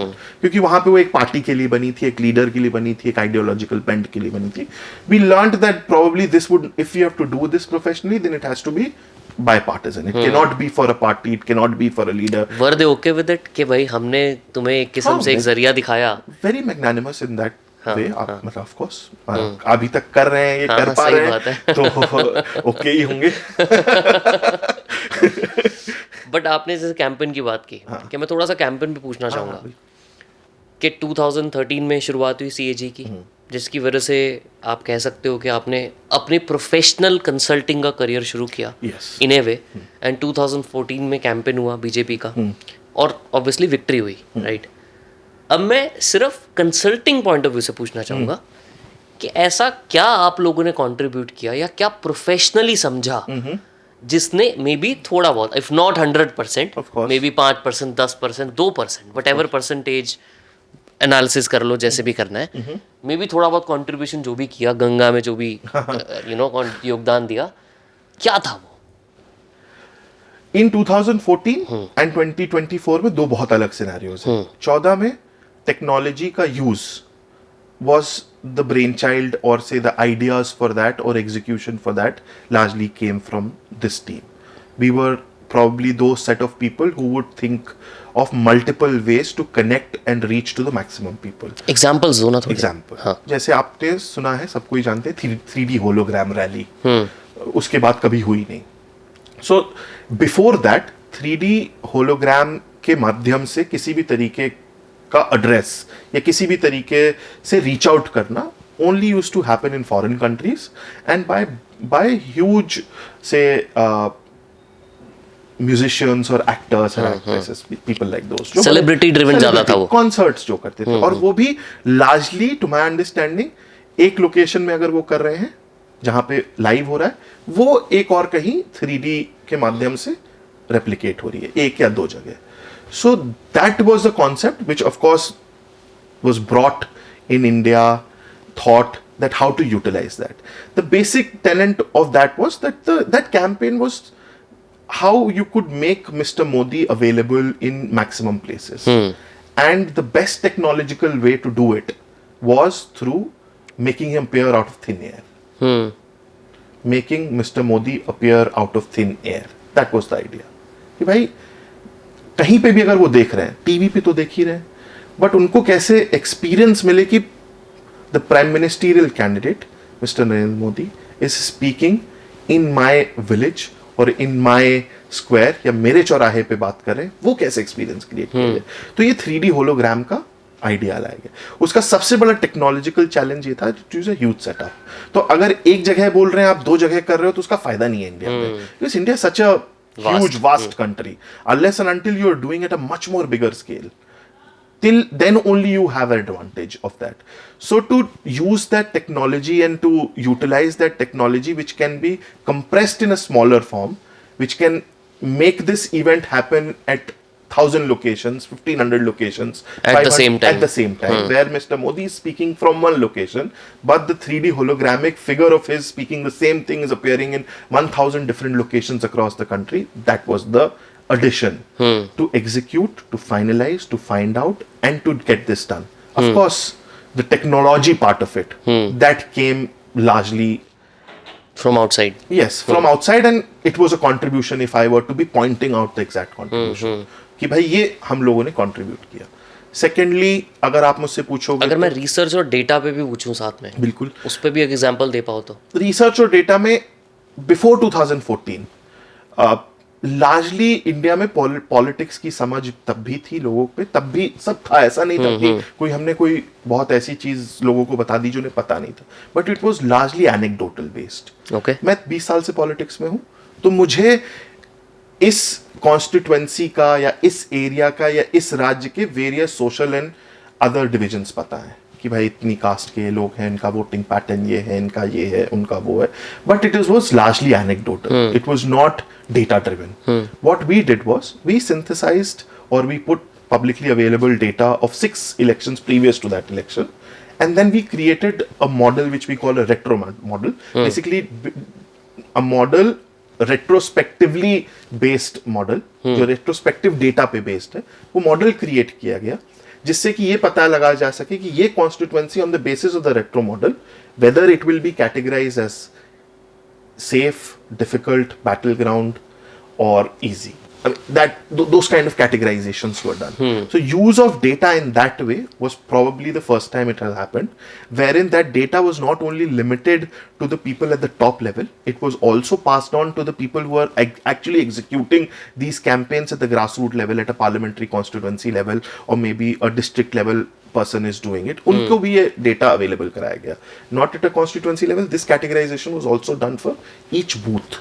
कि एक booth जिस पे आप वोट डालने जाते हो, उसका पैटर्न के हिसाब से क्या स्टेटस है आपकी पार्टी के लिए या दूसरी पार्टी के लिए. प्रिडिक्टिव एनालिटिक्स ज्यादा हो गया वहां पे. एग्जैक्टली. प्रिडिक्टिव कह लो आप या रेट्रोस्पेक्टिव कह लो. Predictive is a newer thing. उसमें उससे आपको ये पता चला कि इस एरिया का, इस रीजन का या इस कॉन्स्टिट्यूएंसी का क्या पैटर्न या बिहेवियर, क्या ट्रेंड रहा है अभी तक, क्या ट्रेंड रहा है, so that you can determine your strategy, so that you can pinpoint your strategy depending on the retro analysis of that. So that ways there were data sets or data booklets and information which was collected in a huge way, which was provided, and we only helped people understand and get them to execute it. एक है जानकारी आपको होना कि भाई ये, but उसको एक यूज में लाना कि यार ये पता है कि भाई ये जो 3 बूथ हैं ये बैटल ग्राउंड है, तो आप उसको किसी को पता करना पड़ेगा कि क्यों बैटल ग्राउंड है और क्या किया जा सकता है कि आज से 1 महीने बाद ये हमारे लिए सेफ बन जाए. That kind of data utilization probably would have happened for the first time at such a scale in any election in India, which happened if we were to speak about data. Secondly, not a lot of people will remember, but Prime Minister Modi used to do 5 to 6 rallies in a day. So general tradition of how and where these rallies happen is largely जिनको पूरे इतने बड़े चुनावों का experience है उस पे होता था. And this also it happened, but there was a huge data input which was given from our team that how and what places should these rallies happen, in terms of creating a maximum impact across the country. Larger sense उस समय पहले ये होता था कि अगर आप कोई भी व्यक्ति जो इस लेवल पे कर रहा है रैलीज, अगर उड़ के मान लीजिए वो साउथ ऑफ द स्टेट में गया है, तो साउथ के चारों स्टेट में एक एक रैली करे, फिर आ जाए. अगर उस कैंपेन में कोई भी स्पेसिफिकली देखेगा, तो there were always two parts of the country which were covered in his rallies, which logistically made it very difficult, but it was to create that impact that on every day, on at least two parts of the country, whatever he's saying, whatever he's propagating. तो अगर एक rally south में हो रही है, तो दूसरी possible है कि ईस्ट में हो रही हो या वेस्ट में हो रही हो. तो गुजरात में एक हो रही है, एक तमिलनाडु में हो रही है या कर्नाटका में हो रही है, तो दोनों जगह you are creating your presence in one day.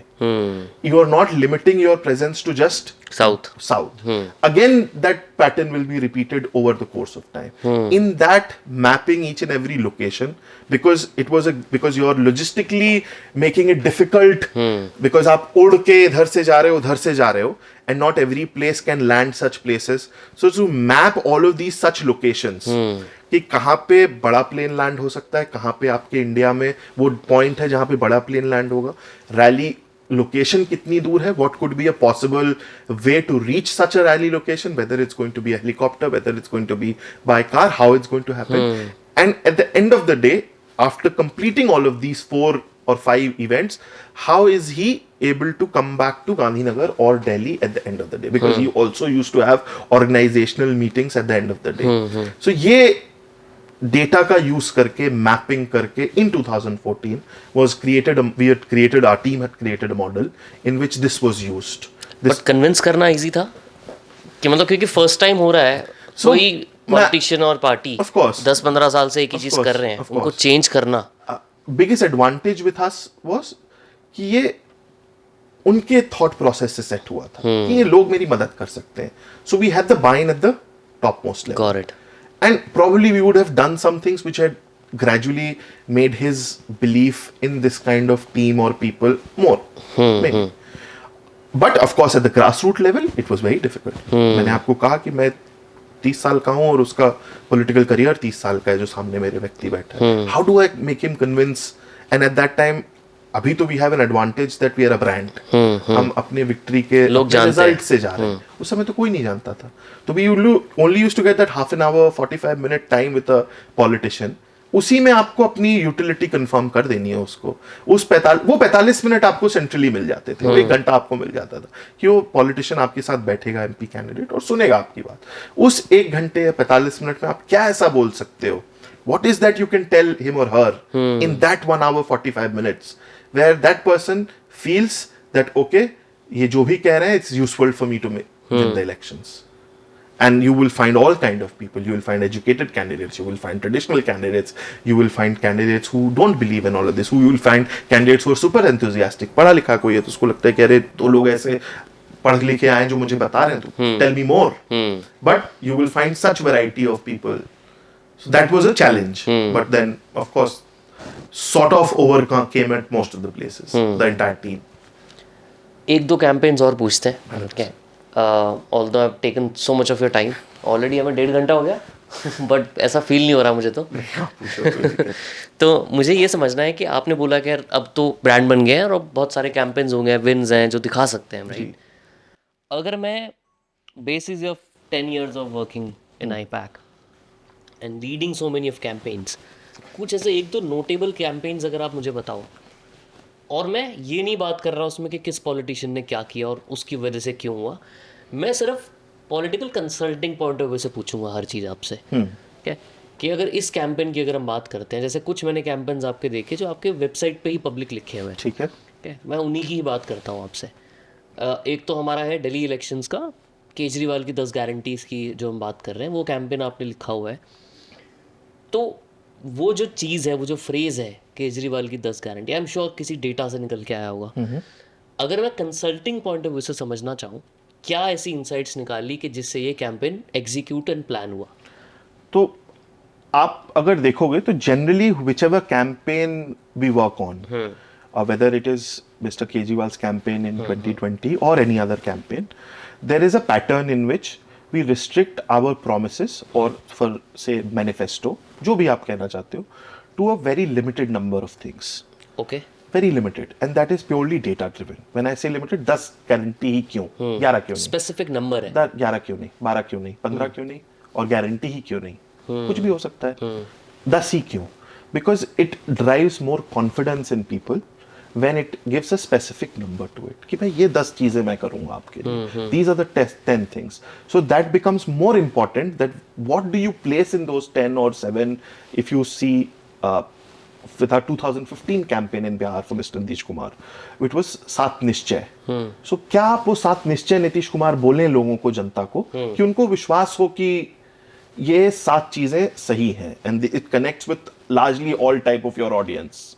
So that can only come through an exercise which is data driven, which is on ground and grassroots. It is not an exercise which happens on a laptop, only sitting in a desk of table. ऐसा नहीं होता है. That is what the change we brought. So अगर मैं आपको example दूँ तो केजरीवाल जी का एक campaign है. Similarly बिहार का example देता हूँ, because it has a larger Delhi तो थोड़ा छोटा स्टेट है, Correct. थोड़ा एक्सपैंड समझाने के लिए. जब बिहार में हम गए तो ये हुआ कि भाई एक चीज जो सबसे ज्यादा क्रेडिबल थी उस समय about Mr. Nitish Kumar was that his word. People used to say, and we had gathered that information on the ground, that people believe that what he said will happen. कि भाई जो कहते हैं वो करते हैं. Of course today the scenario is different. क्योंकि वो डेटा ऐसा कह रहा था, ग्राउंड रियलिटी लोग ऐसा कह रहे थे. तो हमें ये पहले सोचना पड़ा कि अच्छा अगर ये उनका पॉजिटिव पार्ट है तो what should be his main messaging which should connect to the positive part. मतलब आप तो जो चीज है मार्केट में अच्छी उसको और अच्छी करने की कोशिश करोगे. अगर ऑलरेडी लोगों का ये मन में बना हुआ है to some extent from his political career previously और what he has done, that this guy is somebody who we can trust, और जो ये कहता है वो करता है, तो मैं इसी को तो एक्सपैंड करना चाहूंगा. तो पहला चैलेंज है कि ये पकड़ पाना कि लोग क्या क्या कह कह रहे रहे हैं, हैं, पहला. क्या ओपिनियन है. और अगर वो ओपिनियन है तो how do I create a campaign और how do I design a campaign which propagates this which is already there in the public but to a larger extent. उससे निकल के आए कि भाई अगर आप उनको लोगों को लगता है कि जो ये बोलते हैं करते हैं तो you should restrict yourself to certain very specific things कि भाई ये तो करेंगे ही करेंगे. जैसे उस समय उनका एक क्लियर था कि भाई लॉ एंड ऑर्डर बिहार में नीतीश कुमार आए तो बहुत अच्छा हुआ है, बहुत उनने सुधार किया है, there is no jungle raj and so forth. So that was the image. अब 7 प्रोमिसेस आए कैसे, तो 40,000 के आसपास 35-40 हजार गांव है बिहार में ओवरऑल. तो अब ये समझ पाना कि हर एक जगह लोग क्या बोल रहे हैं. तो of course the traditional way is that you will have experts, you will have people who understand politics, you will have politicians, they will sit across with all their experience and there is no right and wrong on this. They will sit and they will decide कि यार ये उनके experience में या जो भी थोड़ी exercise उन्होंने समझ रखी, क्योंकि उनके पास 30 किसी के पास एडमिनिस्ट्रेटिव एक्सपीरियंस है, वो इसी तरीके के लोग बैठते हैं मैनिफेस्टो कमेटी में. कोई प्रोफेसर है, कोई टीचर है, किसी ने 30 साल पढ़ाया है, किसी ने ग्रास रूट पे काम किया है, सोशल वर्कर है, इस तरीके के लोग होंगे. But somehow it always got missed. So we thought we have to ask the people to understand this. So there was a campaign which was run across all 40,000 villages in Bihar, where there used to be a video van which used to go in each of these villages, in each of these Gram Panchayat and villages. It used to show what he has done previously, and there was a entire format in which there was a small gathering, थोड़ी सभा गांव पे लगती थी, जो भी वहाँ आवाज हुई तो लोग इकट्ठा हो गए और उनसे पूछा जाता था कि आप बताइए कि अगले 5 साल में आपको अपने गांव में क्या इंप्रूवमेंट चाहिए, और वो रिकॉर्ड होता था एक प्रॉपर रिटन फॉर्मेट में. वो रिकॉर्ड करते थे वहां पे लोग. तो एक गाड़ी गई, गाड़ी के साथ एक ड्राइवर और एक ऑपरेटर गया जिसने पहले वीडियो दिखाया कि ये 5 साल हुआ. फिर वहां पे गैदरिंग हुई, यहाँ पे लोगों से पूछा गया कि भाई, और ऑफ कोर्स द पार्टी के लोग तो इन्वॉल्व हैं टू गेट दिस ऑर्गेनाइज, पूछा गया एंड वो एक थॉरली रिकॉर्ड हुआ कि इस गांव में इस ग्राम पंचायत के लोगों ने ये 5 चीजें, ये 10 चीजें बोली, that this is what they aspire as an aspirational thing for them. All of that across Bihar 40,000 such meetings happened. ये पूरा डेटा 40,000 बहुत टाइम लगा होगा ये तो करने में. नहीं बहुत टाइम, हाँ मतलब अप्रोक्सीमेटली 1.5 से 2 महीने की एक्सरसाइज थी ये. 1.5 से 2 महीने, क्योंकि you had multiple vehicles, every vehicle doing at least 3 to 4 meetings in a day, so you could do it in a short span of time as well. कितने लोग काम करते हैं, जैसे इसी की अगर बात कर रहे हैं, ऑन एन एवरेज कितने लोगों ने काम किया होगा इस कैंपेन पे? इस कैंपेन में तो अगर आप बिल्कुल बेसिक से चालू करो तो अगर 400-500 गाड़ियां थी आई थिंक तो 500 ड्राइवर, 500 ऑपरेटर, ये तो बेसिक हो गया। जो गाड़ी चला रहा है, of course it's a provided for कोई, it's not ours, somebody else has provided that Correct. Details. वो पहला। दूसरा, अगर आप आईपैक की टीम की बात करोगे तो there will be an entire structure of people who will be, पहले तो सबसे बड़ा लॉजिस्टिक्स है कि वो 500 गाड़ियों को 1.5 महीने में चलवाना, कहाँ रूट प्लानिंग करना, रूट प्लानिंग करना, कहाँ कौन जाएगा, कितने दिन तक बैठेगा, क्या कैसे होगा, कितनी मीटिंग करेगा, किस मीटिंग से, and all of them were GPS enabled, so you could have that central data that it used to track also कि इस गाड़ी ने इस गांव में इतने या इस लोकेशन पे इतना समय बिता दिया है। तो भाई अगर 2 घंटे बिता दिए तो मीटिंग तो हो गई होगी, तो कोई बैठा है जो इसको ट्रैक कर रहा है, and there is a call centre which is calling the driver कि भाई तुम 2 घंटे से खड़े हो, कहाँ खड़े हो। या आपने देखा कि 10 ऐसी गाड़ियां हैं जो हाईवे में खड़ी हुई हैं पूरे सुबह से शाम तक, तो या तो कुछ पंगा है, तो कुछ पंगा है, तो वो रिजॉल्व हो। या जो जनरल इनएफिशिएंसी किसी सिस्टम की होती है, ड्राइवर ने कहा कि हाँ ठीक है कर लेंगे, ढाबे पे खाना खाते हैं बाद में चलेंगे, देखेंगे, तो वो कोई ट्रैक कर रहा है। And these are small things, but this is how we improve the efficiency of that tier system. तो वो कोई किसी ने फोन करके पूछा। फिर एक पूरा सिस्टम था जो कि एक तो प्लानिंग है, फिर जितना भी आपका मटेरियल, क्योंकि उसमें एक वीडियो जा रहा है, उसमें कोई रीडिंग मटेरियल जा रहा है, उसमें एक आदमी जा रहा है, जो, क्योंकि efficiency is not in just the meeting, efficiency is the quality of the meeting. Correct. मतलब वहां जाके वीडियो तो हर कोई चला रहा है, कोई भी चला देगा, उसमें कौन सी बट बड़ी जो बात। डेटा कलेक्टिवली गैदर करना कर रहा है वो अच्छे से हो रहा है कि नहीं हो रहा, वो कोई फॉलो अप कर रहा है उस ऑपरेटर से हर दिन, सुबह दोपहर शाम, हर मीटिंग के पहले, कि इस मीटिंग में क्या हुआ बताओ, और उसको जो भी ताजी इंफॉर्मेशन है वो तो ले ही रहा है, वो कागज में तो कैप्चर हो ही रहा है, जो आएगा टाइम फ्रेश अपडेट भी आ जाए, आ रहा है, ताकि you could match it at some point of time when the real information from the paper comes, True. Then you will be able to match it. So there will be, if I were to be adding, and then of course there will be layers of people, there will be one person who will be managing the entire campaign, and then there is another team which is research oriented, जो ये data पूरा Excel में व्यवस्थित कर रही है, who is going to synthesize this and come up with and say कि भाई फ्रीक्वेंसी के हिसाब से, क्योंकि जो लिख रहा है वो वर्ड मैप बनाना, वो वर्ड मैप बनाएगा, वो देखेगा कि कौन से वर्ड की कितनी ज्यादा फ्रीक्वेंसी है, उसको मर्ज करेगा और फिर निकाल के लेके आएगा कि भाई ये 100 इशू ऐसे आए हैं जो अलग अलग भाषा में अलग अलग तरीके से इन 40,000 मीटिंग्स में निकले हैं। अब इन 100 मुद्दों की फ्रीक्वेंसी, इस मुद्दे की X है, इस मुद्दे की Y है, इस मुद्दे की Z है। That is also a research team, people who have the skill of the research, who understand this kind of work are doing it. So in approximately कम से कम 50 से 60 लोगों की तो एक कोर टीम, मतलब people who possess our kind of skill, वो लगी थी। And then of course there will be more people on the ground who will be managing and trying to solve those problems. तो आप 100 लोग मान के चलो जो इस तरीके के बड़े कैंपेन को एग्जीक्यूट करने में 75 से 100 लोग आराम से लगेंगे, of all kind approximately. फिर उसके बाद आगे बता रहे थे आपके, हाँ, हम डेटा कलेक्ट किया, डेटा कलेक्ट हुआ, अब आपके पास ये आ गया है। सो of course from conventional wisdom आपको पता है कि ये 10 इशू होंगे, रोटी कपड़ा मकान, ये जो हमने पहले से भी एक्सरसाइज करके रखी थी, बट जब ये डेटा निकल के आया तो for us the biggest learning was, and in no expert including us would have ever been able to guess to that was, कि वहां पे गांव में सबसे बड़ी जो दिक्कत थी कि जो गांव में नालियां बनती है, सैनिटेशन का काम होता है, वो नहीं हुआ था। गांव में नालियां, शहर में तो बन रही है नालियां, अर्बन एरियाज में तो बन रही हैं, सेमी अर्बन एरियाज में तो बन रही है, पर गांव में तो that became one of the biggest problems of the village, which created disharmony among neighbours. लड़ाई होती थी वहां लोगों की, क्योंकि भाई पानी भर गया, नाली नहीं है, आपके घर में पानी भर गया, किसी ने कचरा फेंका आपके घर में भर गया, कुछ भी हुआ आपके घर में भर गया, कहीं से किसी ने एक्स्ट्रा पानी डाल दिया आपके घर में भर गया। तो that created a discord in the rural society, that came to be one of the highest request or say things which people mentioned it again and again. And to be very honest, किसी भी expert including us, किसी ने नहीं सोचा था, किसी को अगर ये पूछा भी था पहले, क्योंकि एक अलग बनाया हुआ था वर्जन, किसी के में ये कहानी का पात्र नहीं था कि यार नाली गांव में बनानी चाहिए, and that was put into the promise among other things. So that is one of the process of campaigns which we do in every campaign. ये एक तरीका मैंने आपको बताया कि गाड़ी गई। In every campaign we try to collect such information from the grass roots in different formats and different patterns depending on which state you are.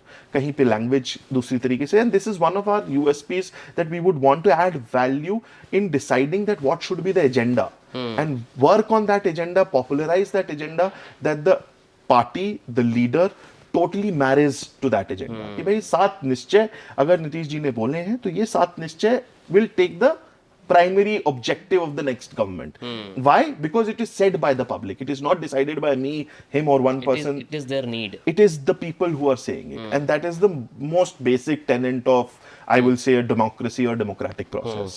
That you can synthesize what people want and put that in a government's agenda, and that is what we also feel is our contribution in whatever we do. अगर हम वो गांव में गए और पता किया और उससे 10%, 20%, 30% लोगों का भी भला हुआ उससे, तो we would feel that we would have contributed in a positive way in improving somebody's life apart from win and loss and whatever we do politically. And this is one of the features of our campaign. The idea, what I was saying, was number is precisely to create that accountability. It's not an unending document or a booklet कि ये manifesto, ये भी कर देंगे, ये भी कर ये देंगे. मैनिफेस्टो है, वो जो रिलीज होने के बाद कोई पढ़ता भी नहीं कभी भी. वो प्रिसाइज 10 पॉइंट है या प्रिसाइज 7 पॉइंट है या प्रिसाइज 9 पॉइंट है जो उस कैंपेन के ड्यूरेशन में बताए जाएंगे.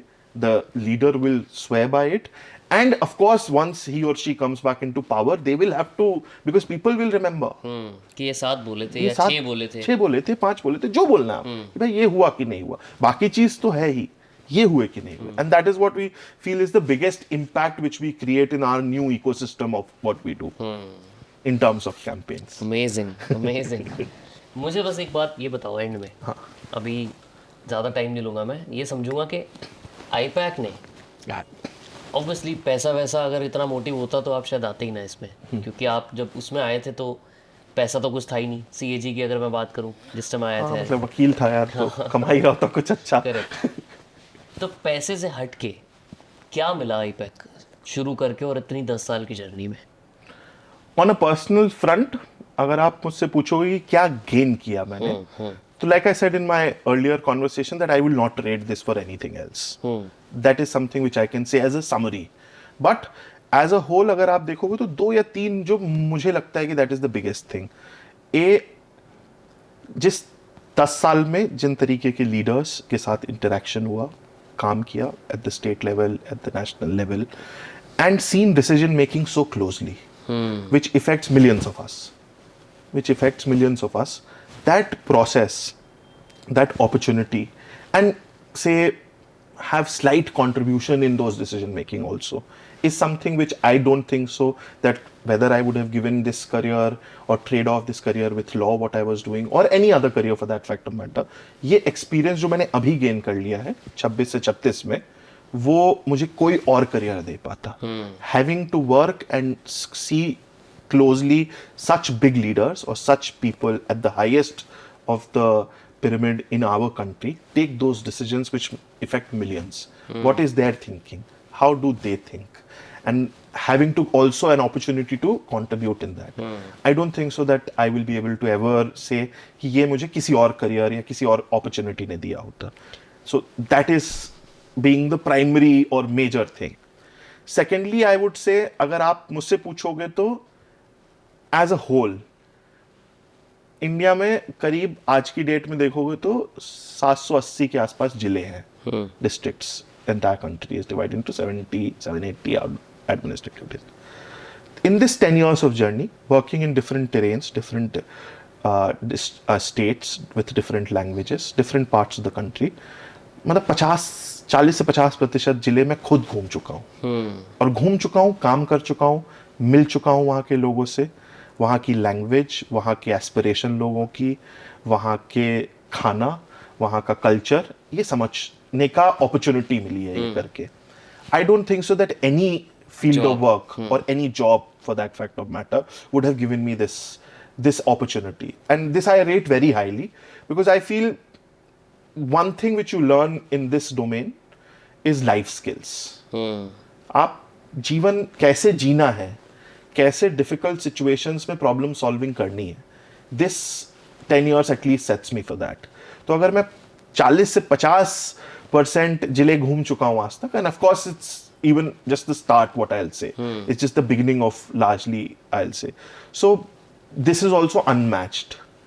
मैं हर तरीके की जगह जा चुका हूँ, हर तरीके के लोगों की समझ जितनी भी लिमिटेड डेवलप कर सकता हूँ कर चुका हूँ, चाहे वो रिलीजन में हो, चाहे वो रीजन में हो, चाहे वो भाषा में हो, चाहे वो खाने में हो। आप मुझे पूछोगे महाराष्ट्र के सबसे अच्छा चिकन कहाँ मिलता है या तुम्हें कौन सा पसंद है, मैं बता दूंगा। कहाँ मिलता है? मुझे कोल्हापुर का सबसे अच्छा अच्छा। पसंद है चिकन। अगर आप पूछोगे कि बंगाल में यार क्या खाने का कहाँ है, तो I will be able to tell you कि भाई यहाँ है। आप बिहार में पूछोगे कि यार मटन, तो मतलब पॉलिटिकल कंसल्टिंग के साथ फूड कंसल्टिंग भी कर सकते मैं हो? कर सकता हूँ यार, I am a big foodie in that way. तो not just food, also understanding कि यार एक महाराष्ट्र के गांव का एक एवरेज वोटर क्या सोचता है और एक वही सेम बंगाल का एवरेज वोटर क्या सोचता है। ये एक्सपीरियंस, ये नॉलेज, ये information I think is unparalleled. I don't think so any career would have been able to give me this kind of experience in the last 10 years which I have gathered. तो मैं अगर सीधी भाषा में बोलूँ, जो भी आपने बताया, मैं ना वापस आपकी उस बात पे जा रहा हूँ जो आपने स्टार्टिंग में बोली थी कि पॉलिटिक्स इज ऐसी चीज़ है जहाँ पे आप ट्रांसफॉर्मेशनल चेंज ला सकते हो बिल्कुल. और बाकी चीज़ें सब ट्रांजैक्शनल है। तो मेरे को ऐसा फील हो रहा है क्योंकि आप ऑब्वियसली डायरेक्ट पॉलिटिक्स में तो नहीं हो, आप पॉलिटिकल कंसल्टिंग में हो, तो you are closest to what you can do as a transformational change. In a way, yes. Because बहुत बड़ा इम्पैक्ट है आपका। Yes, yes, in a way.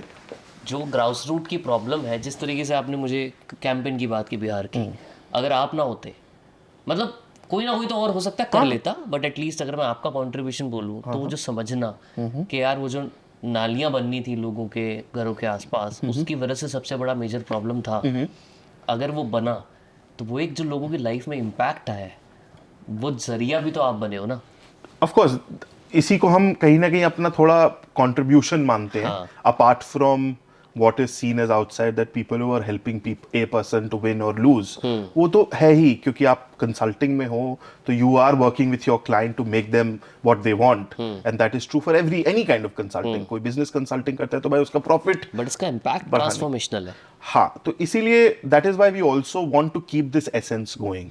We would want कि इस तरीके की चीजों को हम कंटिन्यूअसली आगे करते रहें किसी ना किसी तरीके से. बट व्हाट्स योर इवेंचुअल गोल? यार इवेंचुअल गोल कुछ ऐसा है नहीं, अभी तो शुरुआत ही है आप कह लो. इवेंचुअल गोल तो बहुत दूर से है. बट सोचते हो कि यार ये 20 साल 30 साल तक करेंगे, रिटायर हो जाएंगे, ऐसा कभी भी थॉट आता है? यार समय नहीं मिलता बिल्कुल ये सब चीज सोचने का. ये भी सोचने का टाइम नहीं मिलता. समय नहीं मिलता ये सब चीज सोचने का. आप एक चीज से दूसरी चीज में घुस जाते हो. But like I am a small town, मैं कस्बे से आता हूँ भाई. मतलब अल्टीमेट एम घूम फिर के जाता है कि मैं मध्य प्रदेश से आता हूँ. अगर आप इवेंचुअल गोल की बात करो, जो अभी मैंने 10 साल में किया है, there is a lot to do, lot to achieve and probably lot to contribute, and there is no bar to it. Like bungee jumping जैसे होती है, तो आप समझ लो कि बंजी जंपिंग हम हर बार कर रहे हैं, वो आप थ्रिल के लिए करते हो, एंजॉयमेंट के लिए करते हो, एंड एक पॉइंट ऑफ टाइम के बाद इतना एक्सपीरियंस आ जाता है आपके पास कि आपको लगता है कि अब ये मैं सिखा सकता हूँ लोगों को.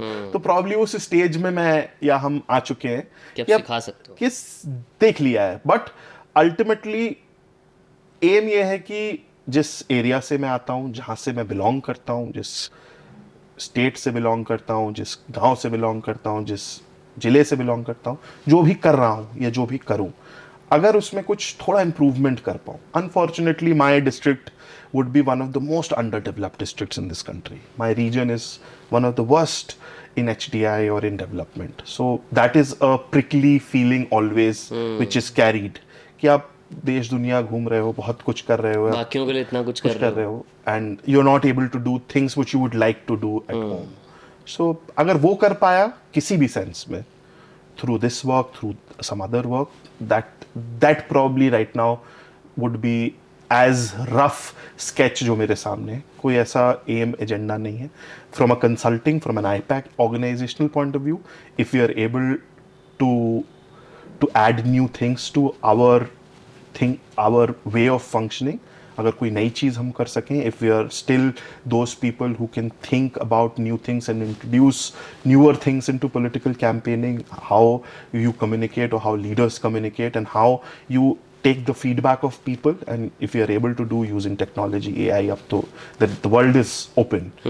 So we would like to be doing that, continue to do that, continue to play that pivotal role, continue to make trust with people, or say trust in people in the political circle who matter, who feel that okay, this is one organization which can create value for us. यही चीज़ अगर continue कर पाए तो रहेगा सही. बहुत सही. बहुत मज़ा आया मनीष आपसे बात करके. Thank you so much Thank you, आने के नितिन. लिए, टाइम देने के लिए, और इतना पेशेंटली इतने सारे जो सवाल मैंने पूछे, मुझे तो याद भी नहीं क्या क्या पूछ लिया. सब एक्सप्लेन करने के लिए मज़ा आ गया. Pleasure is mine. you. Absolutely. Thank you, Nitin. I hope that this episode will give a new flavor Yeah. to the kind of audience you have. The idea is that if 1% of the people also see this and are able to relate to it and understand it better, I mean, I think the job well done. And if anybody wants to join IPAC, what should they do? Our website, they can apply, they can write to people like us. There is an entire system. At least the advantage in last 10 years is that it has professionalized. So one can apply like a job. When we entered, there was no opportunity to do that. कहीं आप apply नहीं करते थे, CV नहीं भेजना था. अभी आप CV भेज सकते हैं. जो एक normal किसी भी corporate process होता है वो आप कर सकते हो. वो सब होगा. But beyond that, it's chaos. Chaos. The game of politics is chaos. Yes, I mean bringing structure to chaos. Yeah. I would put it that Yeah. way. Thank you so much. Thank you so much.